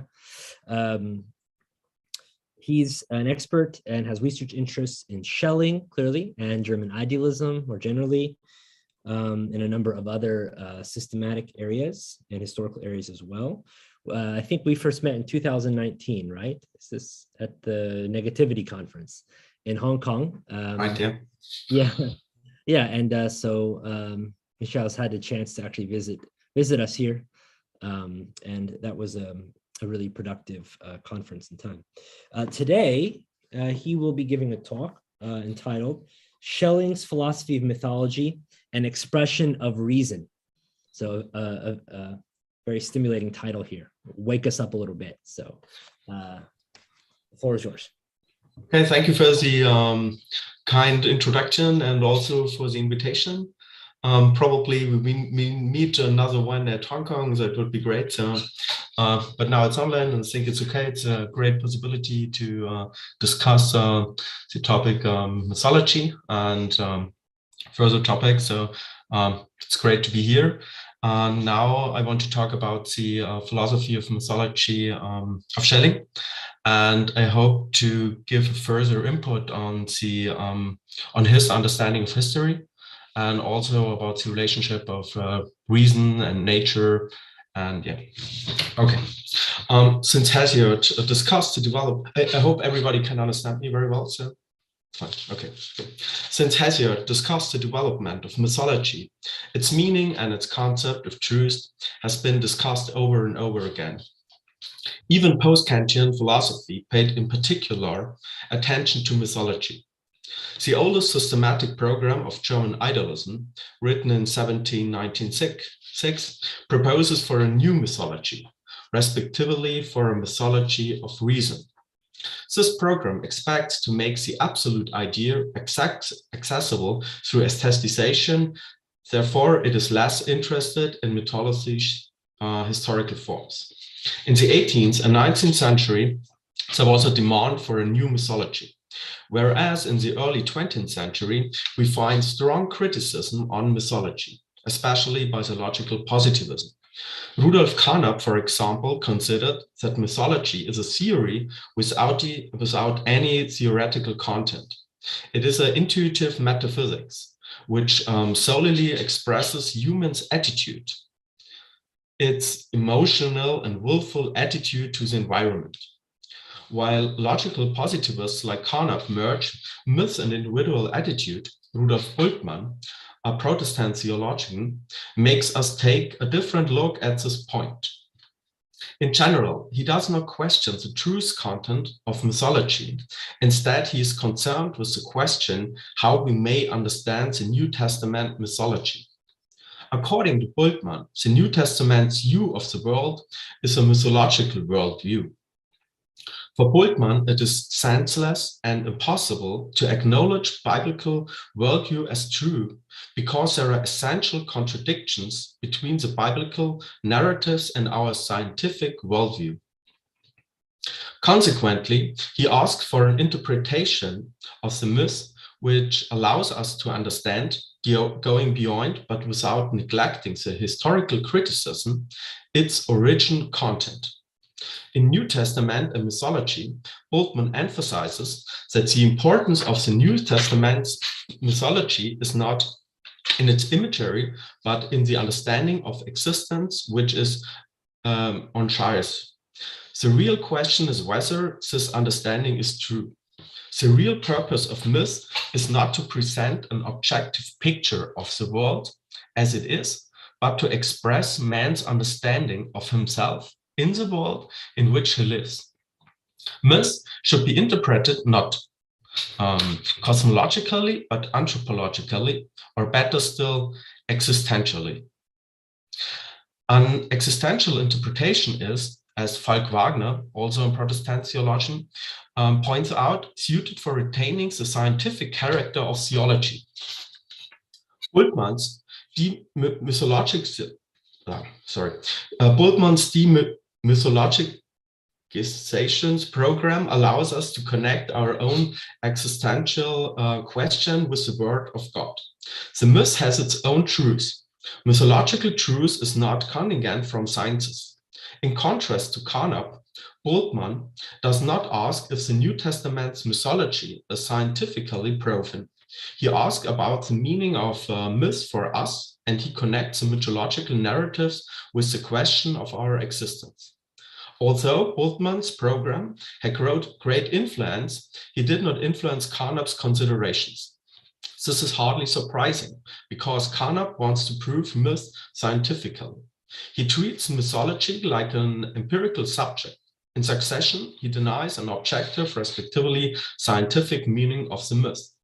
Still, it is questioned if myths are an arbitrary invention, subjective, or if mythology, as Schelling emphasizes, includes an objective content, and with the objective content simultaneously objective truth.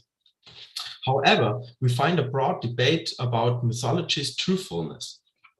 David Friedrich Strauss' book, The Life of Jesus, evoked a broad philosophical theological debate on the historical Jesus. Following Schelling's argumentation, Strauss questions the truth of the historical Jesus of Nazareth and points out that this biblical representation contains a mythical embellishment. However, it is not a result of deceitful intention or a prudent invention.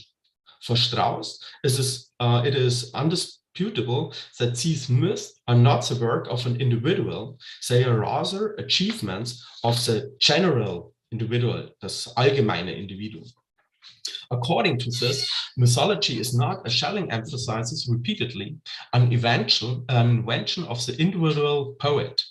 It is an idealistic explanation of a universal understanding of the world. Nevertheless, it has its roots in a human's self-understanding. Culture-dependent explanations are part of our own history and will also influence later generations.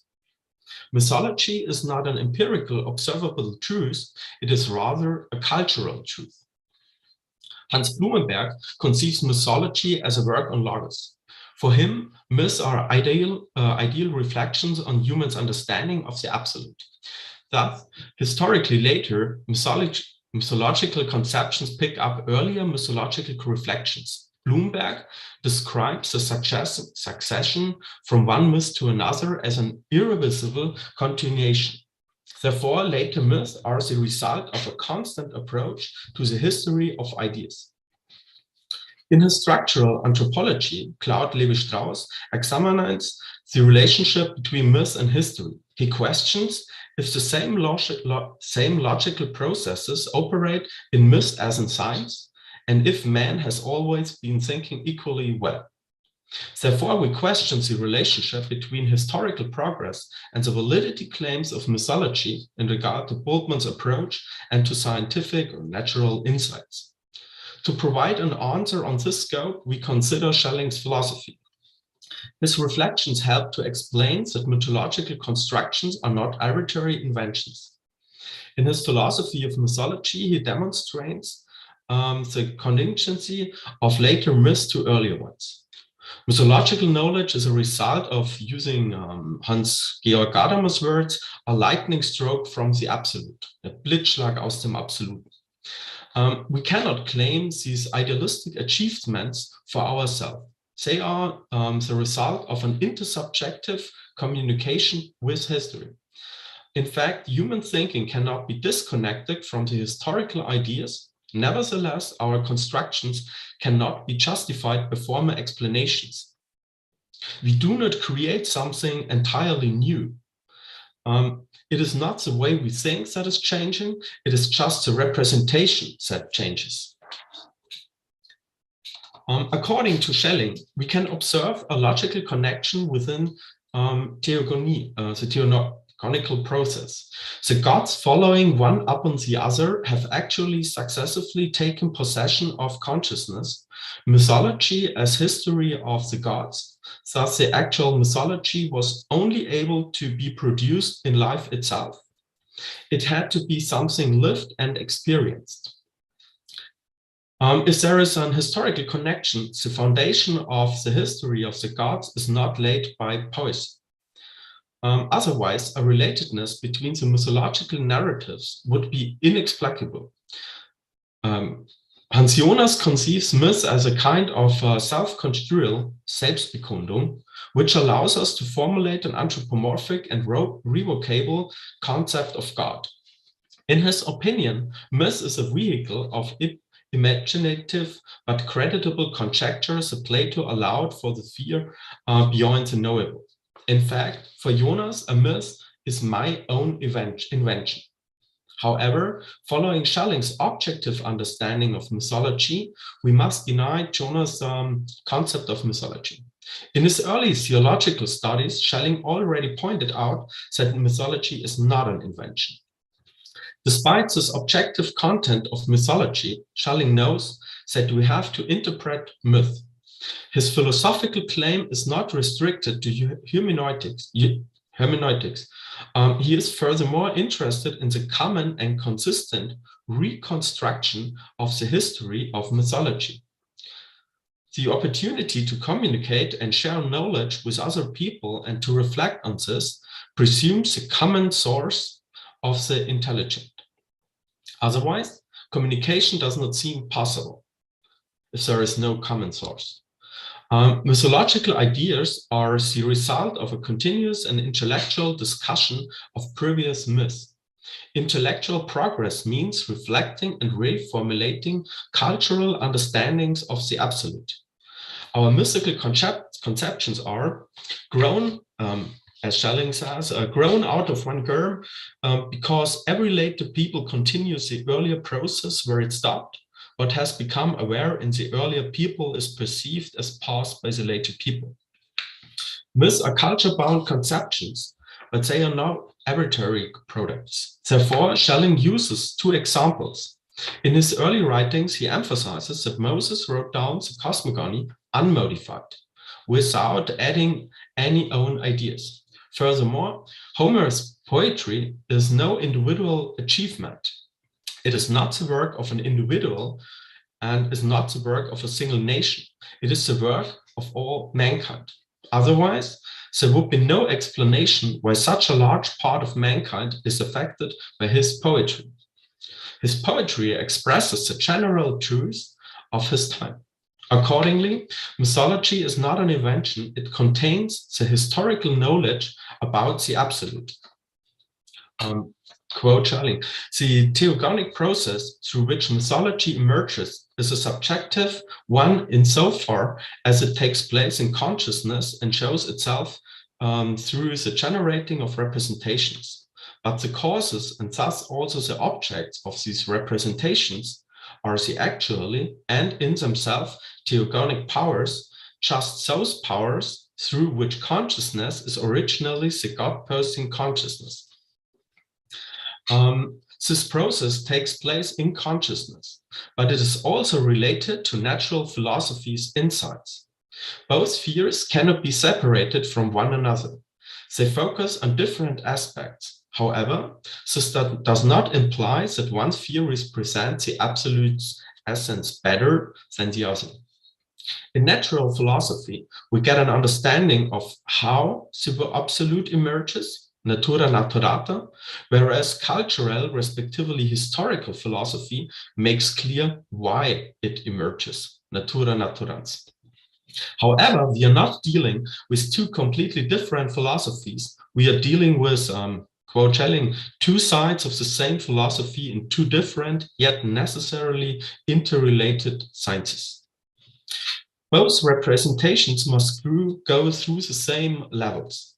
Each sphere construes its own conception, but essentially culture cannot form another truth as natural philosophy.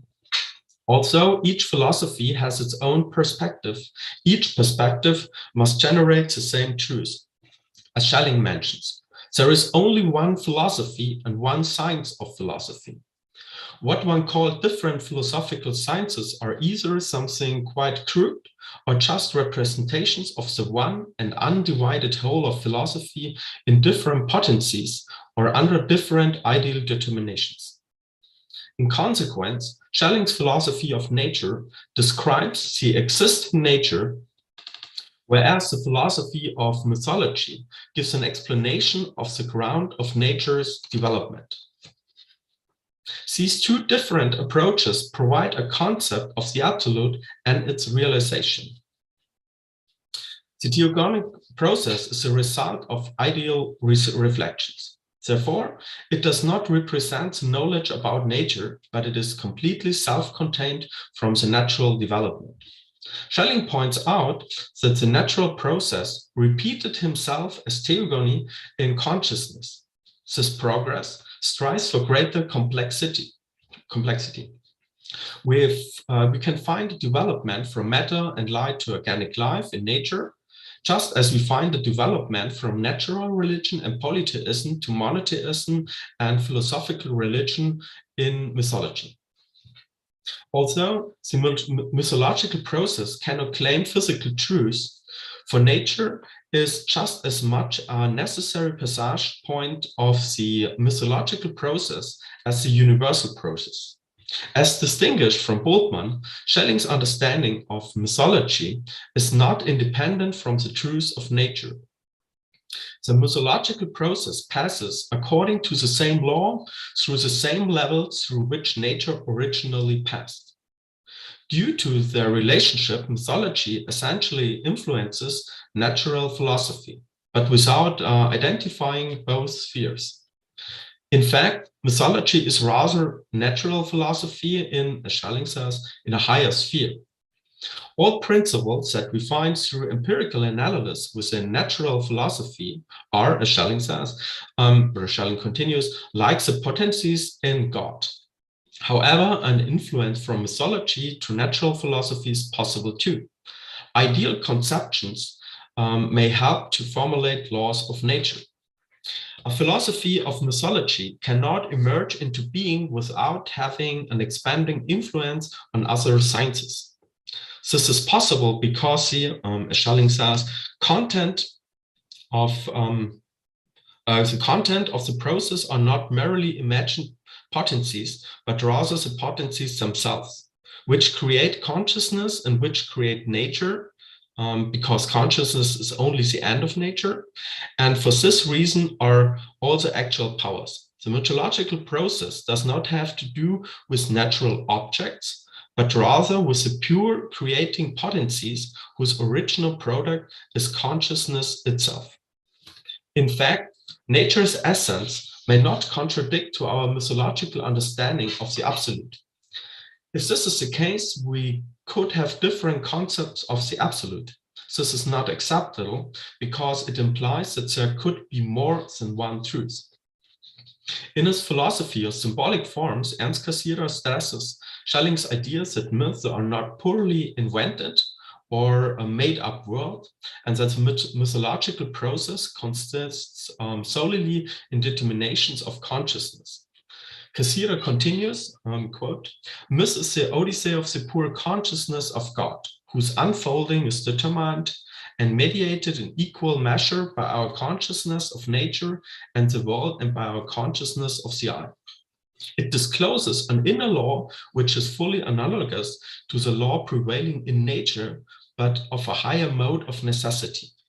Precisely because the cosmos can be understood and interpreted only through the human spirit and through subjectivity, what would seem to be the purely subjective content of mythology has at the same time a cosmic significance. Mythology's crucial point is the culture-bound understanding of the absolute, the idea, and it has no excluding presuppositions. Therefore, myths are an outcome of the rational discussion on its prevailing mythological understanding. This does not mean that the prevailing myth is the only myth possible. In accordance with Blumenberg's critique of an irreversible continuation, it can be stated that later mythological conceptions assume the earlier. In his lectures on philosophy of mythology, Schelling reconstructs the historical progress of mythology and shows up that the different systems arose one after the other, and the earlier was a precondition of the conception of the later, one step after the other. Quote Schelling, but we are considering mythology precisely not in these singular moments. We are considering it in total, in the uninterrupted interrelation connection, coherence of its continual movement through all moments. Only when a people excludes itself from the movement and sets the continuation of the process to other people does it begin to be in error and in the false religion. The mythological process is a historical one. Within the progress from Egyptian mythology and Indian mythology to Greek mythology, we can see the progress from natural religion and polytheism to monotheism and further philosophical religion. This succession does not follow a canonical order. It is a methodical succession. In particular, it is a progression from the primal ground and the overcoming to the liberating God. This trinomial structure reveals the increasing concepts of a rational understanding of the absolute. Plain concepts of God were replaced by more complex conceptions. Schelling explains this arrangement by the fact that the mythological narratives increasingly become more and more reasonable. The mythological narratives were increasingly permeated by intellect and judgment, and everything was scientifically analyzed. Therefore, superstition expelled. Mythology tries to make plausible why the world emerges. Thus, it is necessary to pick up the knowledge of reality and sciences. Otherwise, mythology would have no knowledge that could emerge. The philosophy of nature describes the process of revelation, and the philosophy of mythology, respectively, its rational presentation explains the ground of nature's development. The philosophy of nature describes the process of creation, not of revelation. Schelling's philosophy of nature shows up that freedom is the purpose and the telos of the creation. Therefore, mythology tries to clarify that freedom is the primal ground of the creation. Because of its pictorial representation, mythology has only limited possibilities to outline the realization of the absolute. Mythology was searching for, as Schelling says, a real relationship to God, but did not find it. Whereas the philosophy of revelation, his later works, was able to provide an understanding of the absolute that unifies ideality and reality. By this means, Christianity, as Schelling points out, can be understood as the truth of mythology. But the unification is not a real process or an historical process, it's a cultural idea. The mythological process is the intersubjective ground of the cultural self-understanding which leads to the philosophy of revelation. In his lectures on philosophy of revelation, Schelling describes the relationship between God and the world as an ideal and a historical relationship. In his philosophical conceptures, but the historical is not a real history, it's more the narrative is real, and the unification of God and world through Jesus Christ is an ideal fact. And that's real because he was man in the narrative. In his philosophical conception, God and the world can only be described by referring to culture and nature likewise. Cultural philosophy and natural philosophy are contingent on each other. In the construction of nature, we find matter, causa materialis, light, causa efficiens, and life or human life as causa finalis. In the reconstruction of culture through Christianity, we find incarnation, causa materialis, crucifixion, causa efficiens, and the resurrection of Jesus Christ, causa finalis. Both spheres pursue the same mythological approach, and both share the content of the causa finalis. The philosophy of nature describes human freedom as the primary result of the natural process.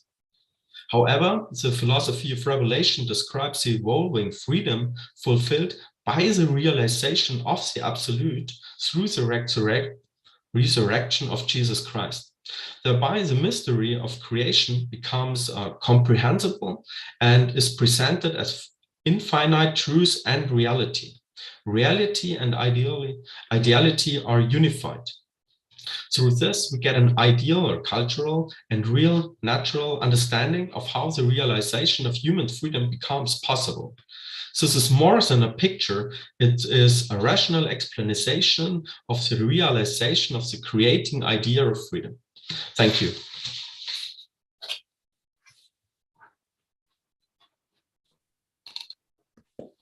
Thank you very much for your talk. I appreciated the number of thinkers that you went through in your comparison and discussion. So that was quite impressive. It's a bit shorter. I hope that my paper gets more space to explain the thoughts. Of course, yeah. Okay, so yeah, we have some time for questions. We have a good bit of time, about, yeah, we have a lot of time. So, floor is open. Who'd like to start?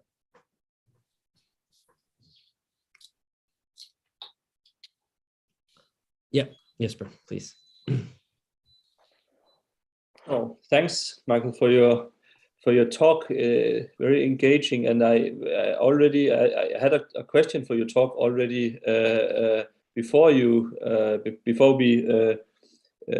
gathered for this conference. That myth should be an expression of reason in this sense. Schelling's philosophy of mythology, an expression of reason.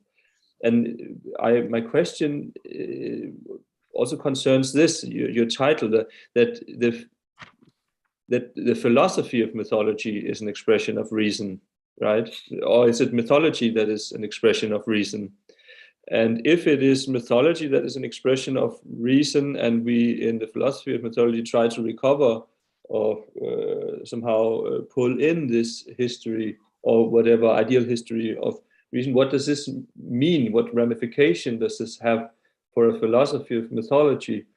I ask myself, for example, would that mean that we would need to include the philosophy of mythology in the mythological process itself as part of this process, a preparation for the philosophy of revelation? Or because if we interpret this philosophy of mythology and as an expression of reason, it almost sounds to me as if this would be some kind of, you could hear Lessing say something along these lines. Do you see the worry here? Okay, thank you for your comment. I'm not sure if the title is the best, but in fact, 2 points. I think, yes, a philosophy of mythology is a reconstruction of the history of myth.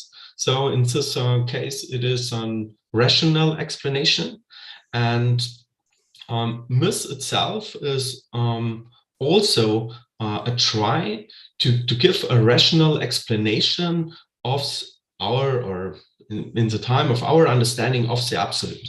So I would not say a myth is irrational. So it's a rational explanation. It also recurs to the understanding of its time. Schelling shows up that there is a relation to sciences. That by time myths have a development, they get more and more complex. They recur to the to sciences, to empirical analysis, and try to give a new and further understanding of the absolute, or self-understanding and the absolute, and the understanding of the absolute. And I think in this sense, so mythology at the end, or a myth, cannot be rational, for Schelling, cannot be rational in the sense like the philosophy of revelation, our understanding of Christianity. That's right. But as we talked before, Martine's talk about the historical development or the historical progress of mythology, I think it's like a rational progress. So, and the point is, if what is a relationship of rationality and reason. It's another point. And I think if there is only one reason, as Schelling says, and they want to describe or give an explanation of the reason, so you have to use the methods of reason and its rationality to describe itself. And I think in this sense, you can say mythology is the philosophy of mythology is an expression of reason in its time, and it's not the best or is fulfilled. So probably, I'm not sure if the philosophy of the revelation is the last word concerning the question of a rational explanation of the world. But for Schelling it is.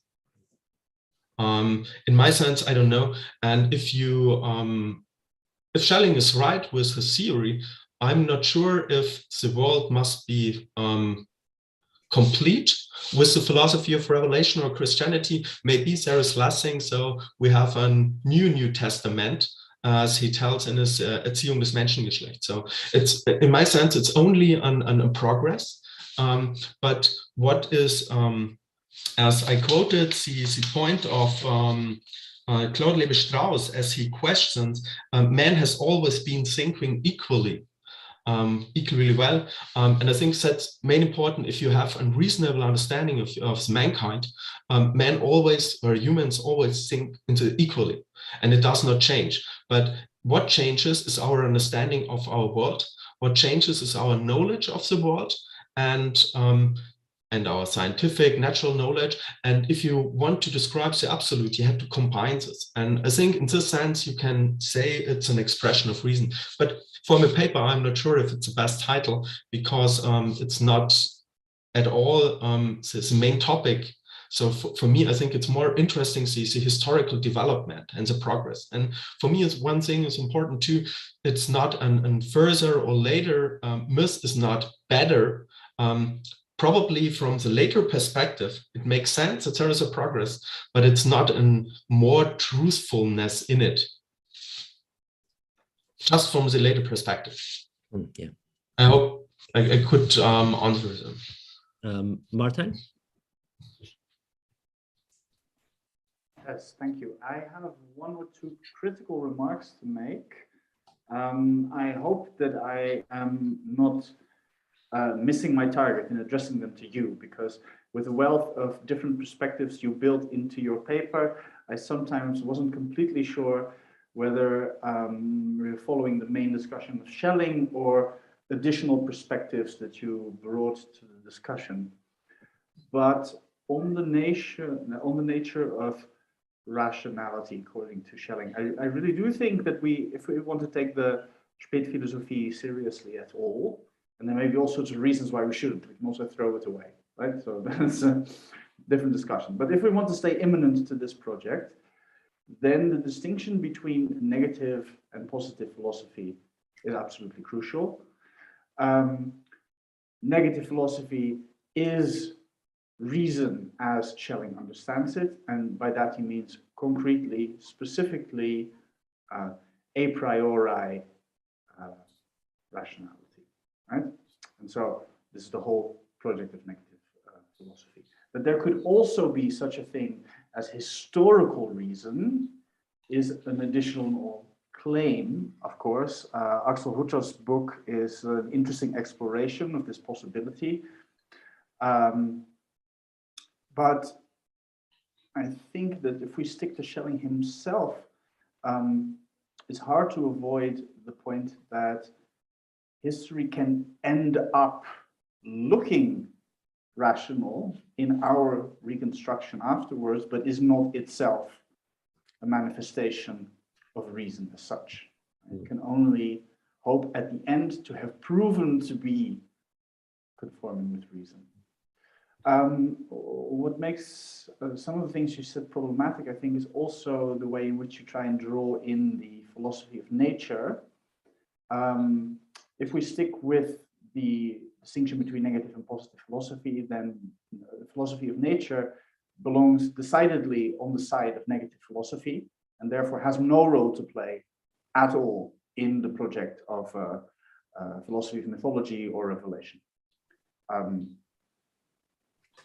there is a philosophy of nature in the negative philosophy. If you look at the Darstellung der rein rationellen Philosophie, you do get a reconstruction of that. Whether that's satisfying or helpful, what Schelling does there is a different question. But I don't think you can mix these genres in the way that you've been suggesting now. And of course, if you go to earlier Schelling and are inspired by some of the things he says there, then that becomes a temptation that's understandable. But then you don't have either project clear on the radar, I think. So yes, so far my criticism. Thank you for the talk. Yeah, thank you for your point. So first, at the beginning, just at the beginning, there are some remarks to other thinkers. After Strauss, who works with the theory or the mythological theory of Schelling, it's just Schelling, so concerning the structure of the text. But the second point, I think it's a very important one, and your critique is very important because we have less information about the relation of negative and positive philosophy in the work of Schelling. Schelling himself gives us, does not say a lot about, he just says, I don't know how to handle with this problem, with these two sides of philosophy. But I think I just, in my thesis, I tried to give an answer about the relation of natural philosophy and, or respectively, negative philosophy and positive philosophy, how they are related. And yes, first you're right, they are completely separated. There is on the one side, it's on the a priori, and the other, or Schelling, as he calls it, the was and the das, and the two sides, and they should not be mixed.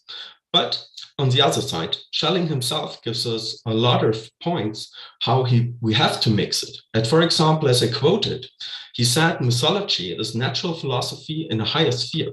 He does not mean that mythology deals with the methods of natural philosophy. He does not. But the content is the same. If there is only one philosophy, there could not be two philosophies. They could not be connected, because if there is one philosophy, everything must be unified.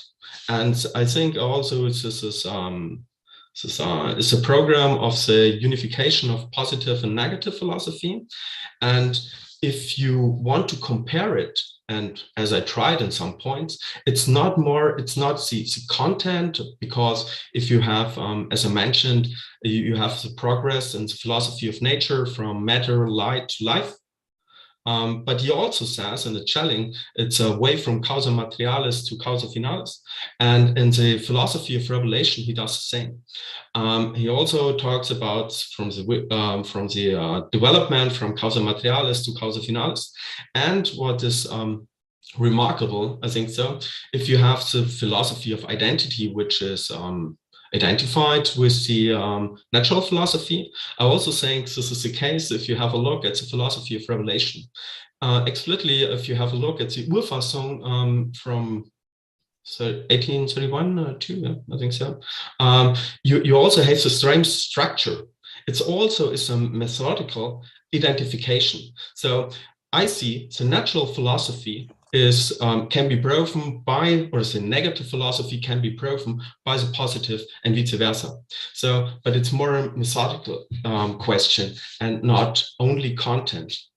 Because, in fact, the natural philosophy tries to understand the nature's progress, and, or in other words, the what became real through the absolute, and the positive philosophy wants to understand the absolute by its realization, what Schelling calls the das. So if you have a natural philosophy, was, what becomes, and the das, that something had become. And if you want to combine these two spheres, I think the connection must be its method they used. And in his philosophy of mythology, Schelling gives several, or mentions several points where you get an impression that there is the, it is influenced if he says that the myths, the earlier myths, are successive proven by it scientifically. we see that we cannot explain a myth which contradicts to the philosophy of nature. So one is the side of the other, as zwei Seiten einer Medaille, as Schelling says in his, I don't know, is it the lectures on history, or I think so. I hope I could give some hints, but I'm not sure. So we have a few more questions, and I'm going to insert myself and then go through the others. We can go a little longer till about 7:10, maybe even a little longer, since we'll take about a 2-hour break. So sorry, Michael, you'll have more questions coming your way here. We'll just kind of open it up for general discussion. So I wanted to follow up with you about the idea of rational progress. Again, so following up on Jesper's first question, but I want to ask it from a different angle. So one way that Schelling describes the positive philosophy is as the progressive proof of God's existence. This progressive proof of God's existence that draws on the whole of human experience. So, from within the positive philosophy, you have this in his lectures on the grounding of positive philosophy. He makes this argument that the condition for the very determinacy of the world seems to be that the indeterminate from which all things are come, or this indeterminate existence, the Das as such, must itself be determinate, and must itself, in other words, be God, if in fact there is to be a determinate world to know. So that the very knowability of the world as such depends upon its origin itself being determinate. And so the positive philosophy is revealing the Das as God. It is revealing existence as divine, but this isn't the first time this has happened, right? So this isn't like, in positive philosophy, for the first time, existence is revealed as divine. Rather, the whole of human experience is a process of revealing existence as divine. And so what I'm wondering is whether what Schelling is doing, and I want to get your thoughts on this, because here I am reading Schelling relatively in isolation in Hong Kong. I mean, I have conversation partners, but I should probably be reaching out more, is seeing how basically through mythological culture, through revelation, we have a progressive unveiling or revealing of existence as divine, which is then continued in the positive philosophy. Mm-hmm. So this is a way of looking back and seeing, in a way, mythology, revelation, positive philosophy is all involved in the progressive proof of God's existence that draws on the whole of human experience. So I'm wondering if how you would, if you would think that this is an appropriate way to speak about this rational progress, or whether you think there's something problematic in this reconstruction that I've just presented to you. I think I would agree. I think so. Okay. That there is some progress. Yeah. Okay. And as I mentioned on the remark of Jesper, there is a development from the historical mythology to the philosophy of revelation, but it does not stop, in fact, and it never stops. It cannot stop, right, because for Schelling it is so important to get a notion or get a concept of the absolute in this moment, and it is never finalized or something. So you have to understand. And I think at this point, there is an important connection to the empirical world, or to natural philosophy too, because if we talk about God, or if we talk about the revelation or questions like this, or we talk about the Das, what is the Das? We only can answer the question if we know what has become reality. If we don't know what is real, what we are talking about. And I think it does not make sense to say, okay, it's just a cultural production and we have to talk about, and oh, it's a good idea. So it's not Schelling. Schelling is an objective or absolute idealistic thinker who always wants to combine the ideal and the reality. And especially if you have a look at the figure of Jesus Christ, it's his try to give an answer how the ideal and reality realizes in an ideal fact. It's an ideale Tatsache. It's not a real fact like Strauss criticizes. Yeah. And I think that's a point where especially we have to deal with the world we're living in, and no more. And that's a progress of our standing, and it's a progress of the scientific, and it's an inner mythological explanation or inner cultural progress. Yeah. So I think I would agree, Sam. Okay. Thanks a lot. Thanks. That's helpful. Sakura, maybe you have a question? Okay. So, thank you for your question. That is the time. So my question is related to Martin. So your methodology or your way of discussion from the early to the positive or late philosophy by Schelling. And so I'm concerned about the nature continuity. So from nature to spirit in the early philosophy. And so in the philosophy of nature, so Schelling said, or Schelling demand the continuity as follows. So nature should be a sleeping spirit, and so spirit should be awakened nature. That means so should be as a requirement or only the demand. But so into if you saw philosophy of nature or the idea of nature will be included so into the development of history or something in positive philosophy. So how can we understand? So because of the big gap so between early philosophy of Schelling and so late philosophy of Schelling is Freiheitsschrift, so freedom essay. So because of the freedom essay, so focused on the God and Christian God. So how can you so spring so from the early to late philosophy in these ideas? Thank you for your question. It's not an easy one, or not the easiest question. But if you want to get a notion of the continuity of nature to spirit, I think first, and vice versa, it is not comparable with the concept, for example, of Hegel, who has different levels. So logic, but Greg, probably you know best, logical, nature, and spirit, and it's step by step. So, and for Schelling, he always talks about the absolute identity. So both sides are equal, but differentiated at the same time. So, but they are essentially identify. You can identify or say they are essentially identical. Yeah. And if you and I think it's the most important question, especially you have a look at his late philosophies, late philosophy, not philosophies, how you can understand the gap between nature and spirit, and in fact, it's the gap between God and world. I think it's not easy to answer because, in fact, Schelling sees, in my sense, it's my interpretation. Nature and spirit are the same. There is no difference. The only difference between nature and spirit is made by us, and that's a problem because it is if we have a look at the nature, we cannot look at the spirit at the same time.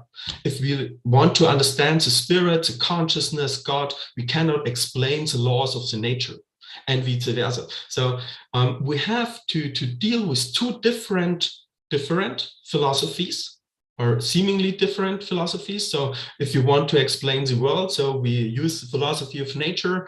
If we want to understand or get an understanding of the absolute, of the Das, we have to use a cultural philosophy, if you call it mythology or revelation or further philosophy of religion, or I don't know. I think it's not important.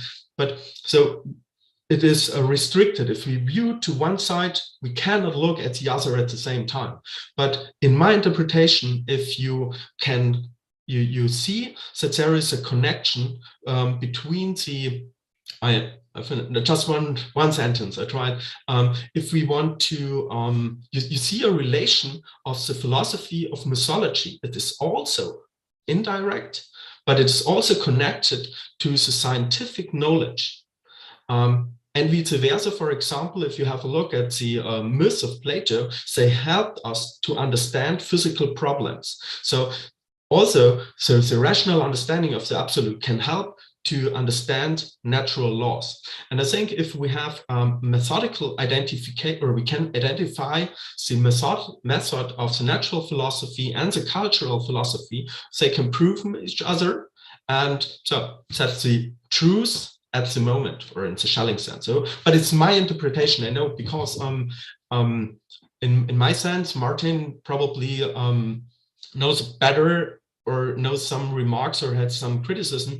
But in my sense, Schelling gives less explanations how to handle with the relation of negative and positive philosophy.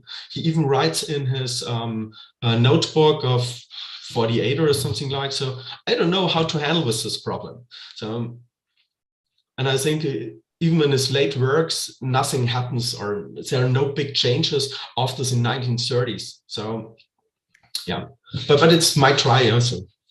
Thanks a lot. So maybe we have about 4 minutes. Jesper, if you have something quick you could ask or comment. No, I'll just comment and ask the question to Michael tomorrow in Toronto, okay. I guess. Okay.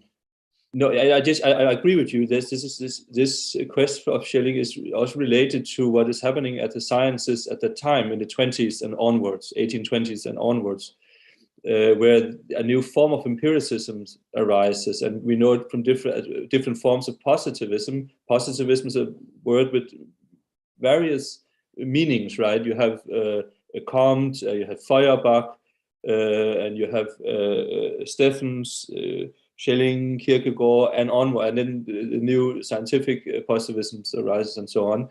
So this was just my comment to see how Schelling would play into this, and what then that could mean for philosophy of nature and so on. But more of a comment. I will pose my question in Toronto. I'm glad. I'm glad these conversations can continue at the North American Schelling Society meeting. I wish that I could be there with you all, but I'll be with you in spirit there. I don't know if I won't be with you there in nature, but maybe it's bad Schelling. Okay, so let's meet again at we'll take a longer lunch break or dinner break, and we'll meet back at 9 o'clock for the final talk. And because here we're at the Chinese University of Hong Kong, and the area of specialty in the so-called continental area is more in phenomenology. There's a couple of us who do the German idealism, Schelling, Hegel, Kant thing, but phenomenology is more of our classical specialty. So I thought it was good to have someone to speak to phenomenology, not in the Hegelsche Sinne, you know, in the 20th century sense of. So we'll have a talk on phenomenology and myth and nature at 9 o'clock, and then that will be end at 9:45, and then I'll just have some kind of final comments to kind of sum up the discussion, some of the problems and questions that we've raised, and some of the issues that have been discussed in the papers, and then we'll close up at around 10 o'clock. So I'll see you all hopefully around 9 o'clock. Okay. Thank you for your comments. So yeah, thanks everybody. See you soon. See you.